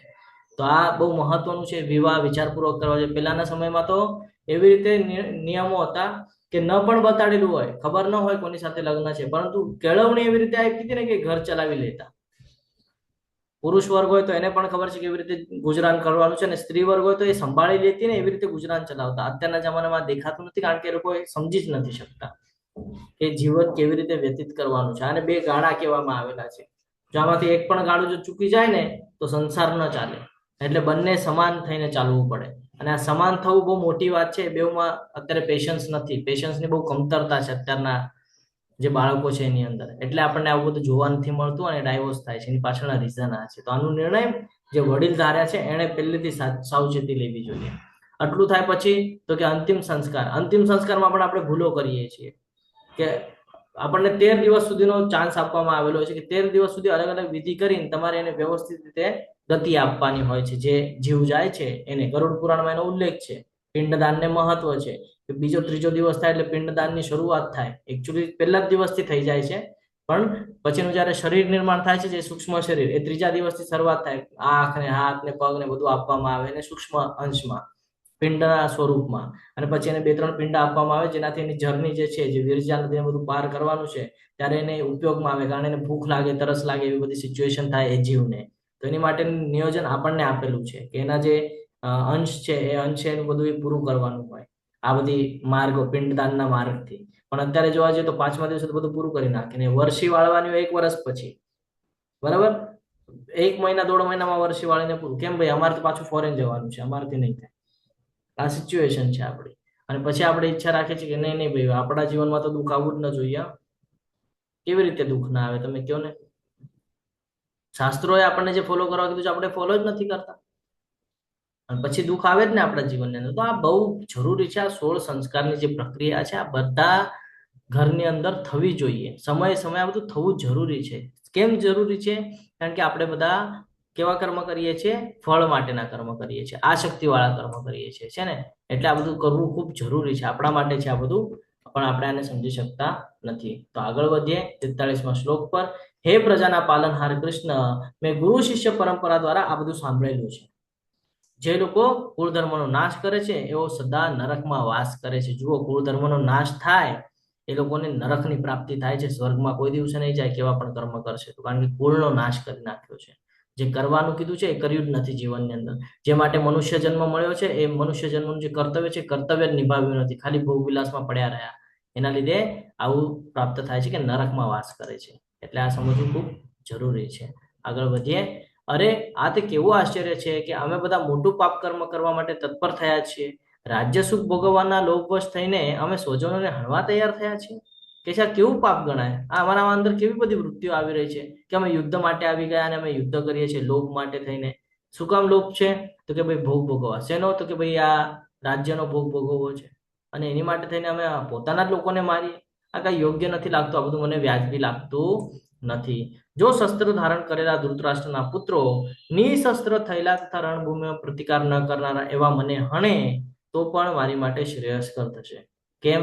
કારણ કે હું જે નિભાવું છું એ મારો ધર્મ છે, અને એ જે કરી રહ્યા છે એ લોકોનું કર્મ છે. મારે એ લોકોને ન મારવા જોઈએ એવી વૃત્તિ રાખે છે, અને કહે છે કે ભલે એ લોકો શસ્ત્ર દ્વારા મારી ઉપર ચડાઈ કરી બેસે તો પણ હું શસ્ત્ર ઉપાડવાનો નથી, અને રણભૂમિની અંદર મારે કોઈને હણવું નથી, મારે કોઈને મારવું નથી. આમાં જ મને મારું હિત દેખાઈ રહ્યું છે. એવી રીતે અર્જુનજી અહીંયા કહી રહ્યા છે. આ જ વાત સંજયજી કહે છે કે સંજયજી બોલ્યા, રણ મેદાનમાં આ પ્રમાણે કહીને અર્જુને પોતાના ધનુષ તથા બાણ બાજુ પર મૂકી દીધા અને શોક સંતપ્ત મનથી રથના આસન ઉપર બેસી ગયો. યુદ્ધ કરવાની ના પાડી દે છે અને કહે છે કે મારે હવે યુદ્ધ નથી કરવું. અને આ 5 કારણો અહીંયા આપણને મૂકવામાં આવેલા છે, જેમાંથી 4 કારણો આજે આપણે સમજ્યા છીએ. આ જ બધી કન્ફ્યુઝનના લીધે બીજા અધ્યાયની અંદર 6થા શ્લોકમાં આપણને એમનું અનિર્ણયનું જે ચિહ્ન છે એ અંકિત થશે. ખબર પડશે કે ભાઈ અનિર્ણયતા શું કામ થઈ રહી છે. એમને કન્ફ્યુઝ થાય છે કે મારે, હું ક્ષત્રિય ધર્મ છું, યુદ્ધના મેદાનમાં આવી ગયો છું, મારે યુદ્ધ કરવું વ્યાજબી છે કે મારે આ બધા આપતા સ્વકીય છે તો આ લોકોને ન મારવું જોઈએ, એવું એમને કન્ફ્યુઝન થઈ રહ્યું છે. તો આ સાથે આપણો આજનો અધ્યાય અહીંયા પૂર્ણ થાય છે. તમે બધા ખૂબ શાંતિપૂર્વક મને સાંભળ્યો એટલે તમારા બધાનો ખૂબ ખૂબ આભાર વ્યક્ત કરું છું. વાંછા કલ્પતરુભ્યશ્ચ કૃપા સિંધુભ્ય એવ ચ પતિતાનામ પાવનેભ્યો વૈષ્ણવેભ્યો નમો નમઃ. અનંત કોટી વૈષ્ણવ વૃંદ કી જય. ભગવદ ગીતા કી જય. શ્રીલ પ્રભુપાદ કી જય. સદગુરુદેવ કી જય. હરે કૃષ્ણ કૃષ્ણ કૃષ્ણ હરે હરે, હરે રામ રામ હરે કૃષ્ણ સર્વને. હરે કૃષ્ણ પ્રભુજી.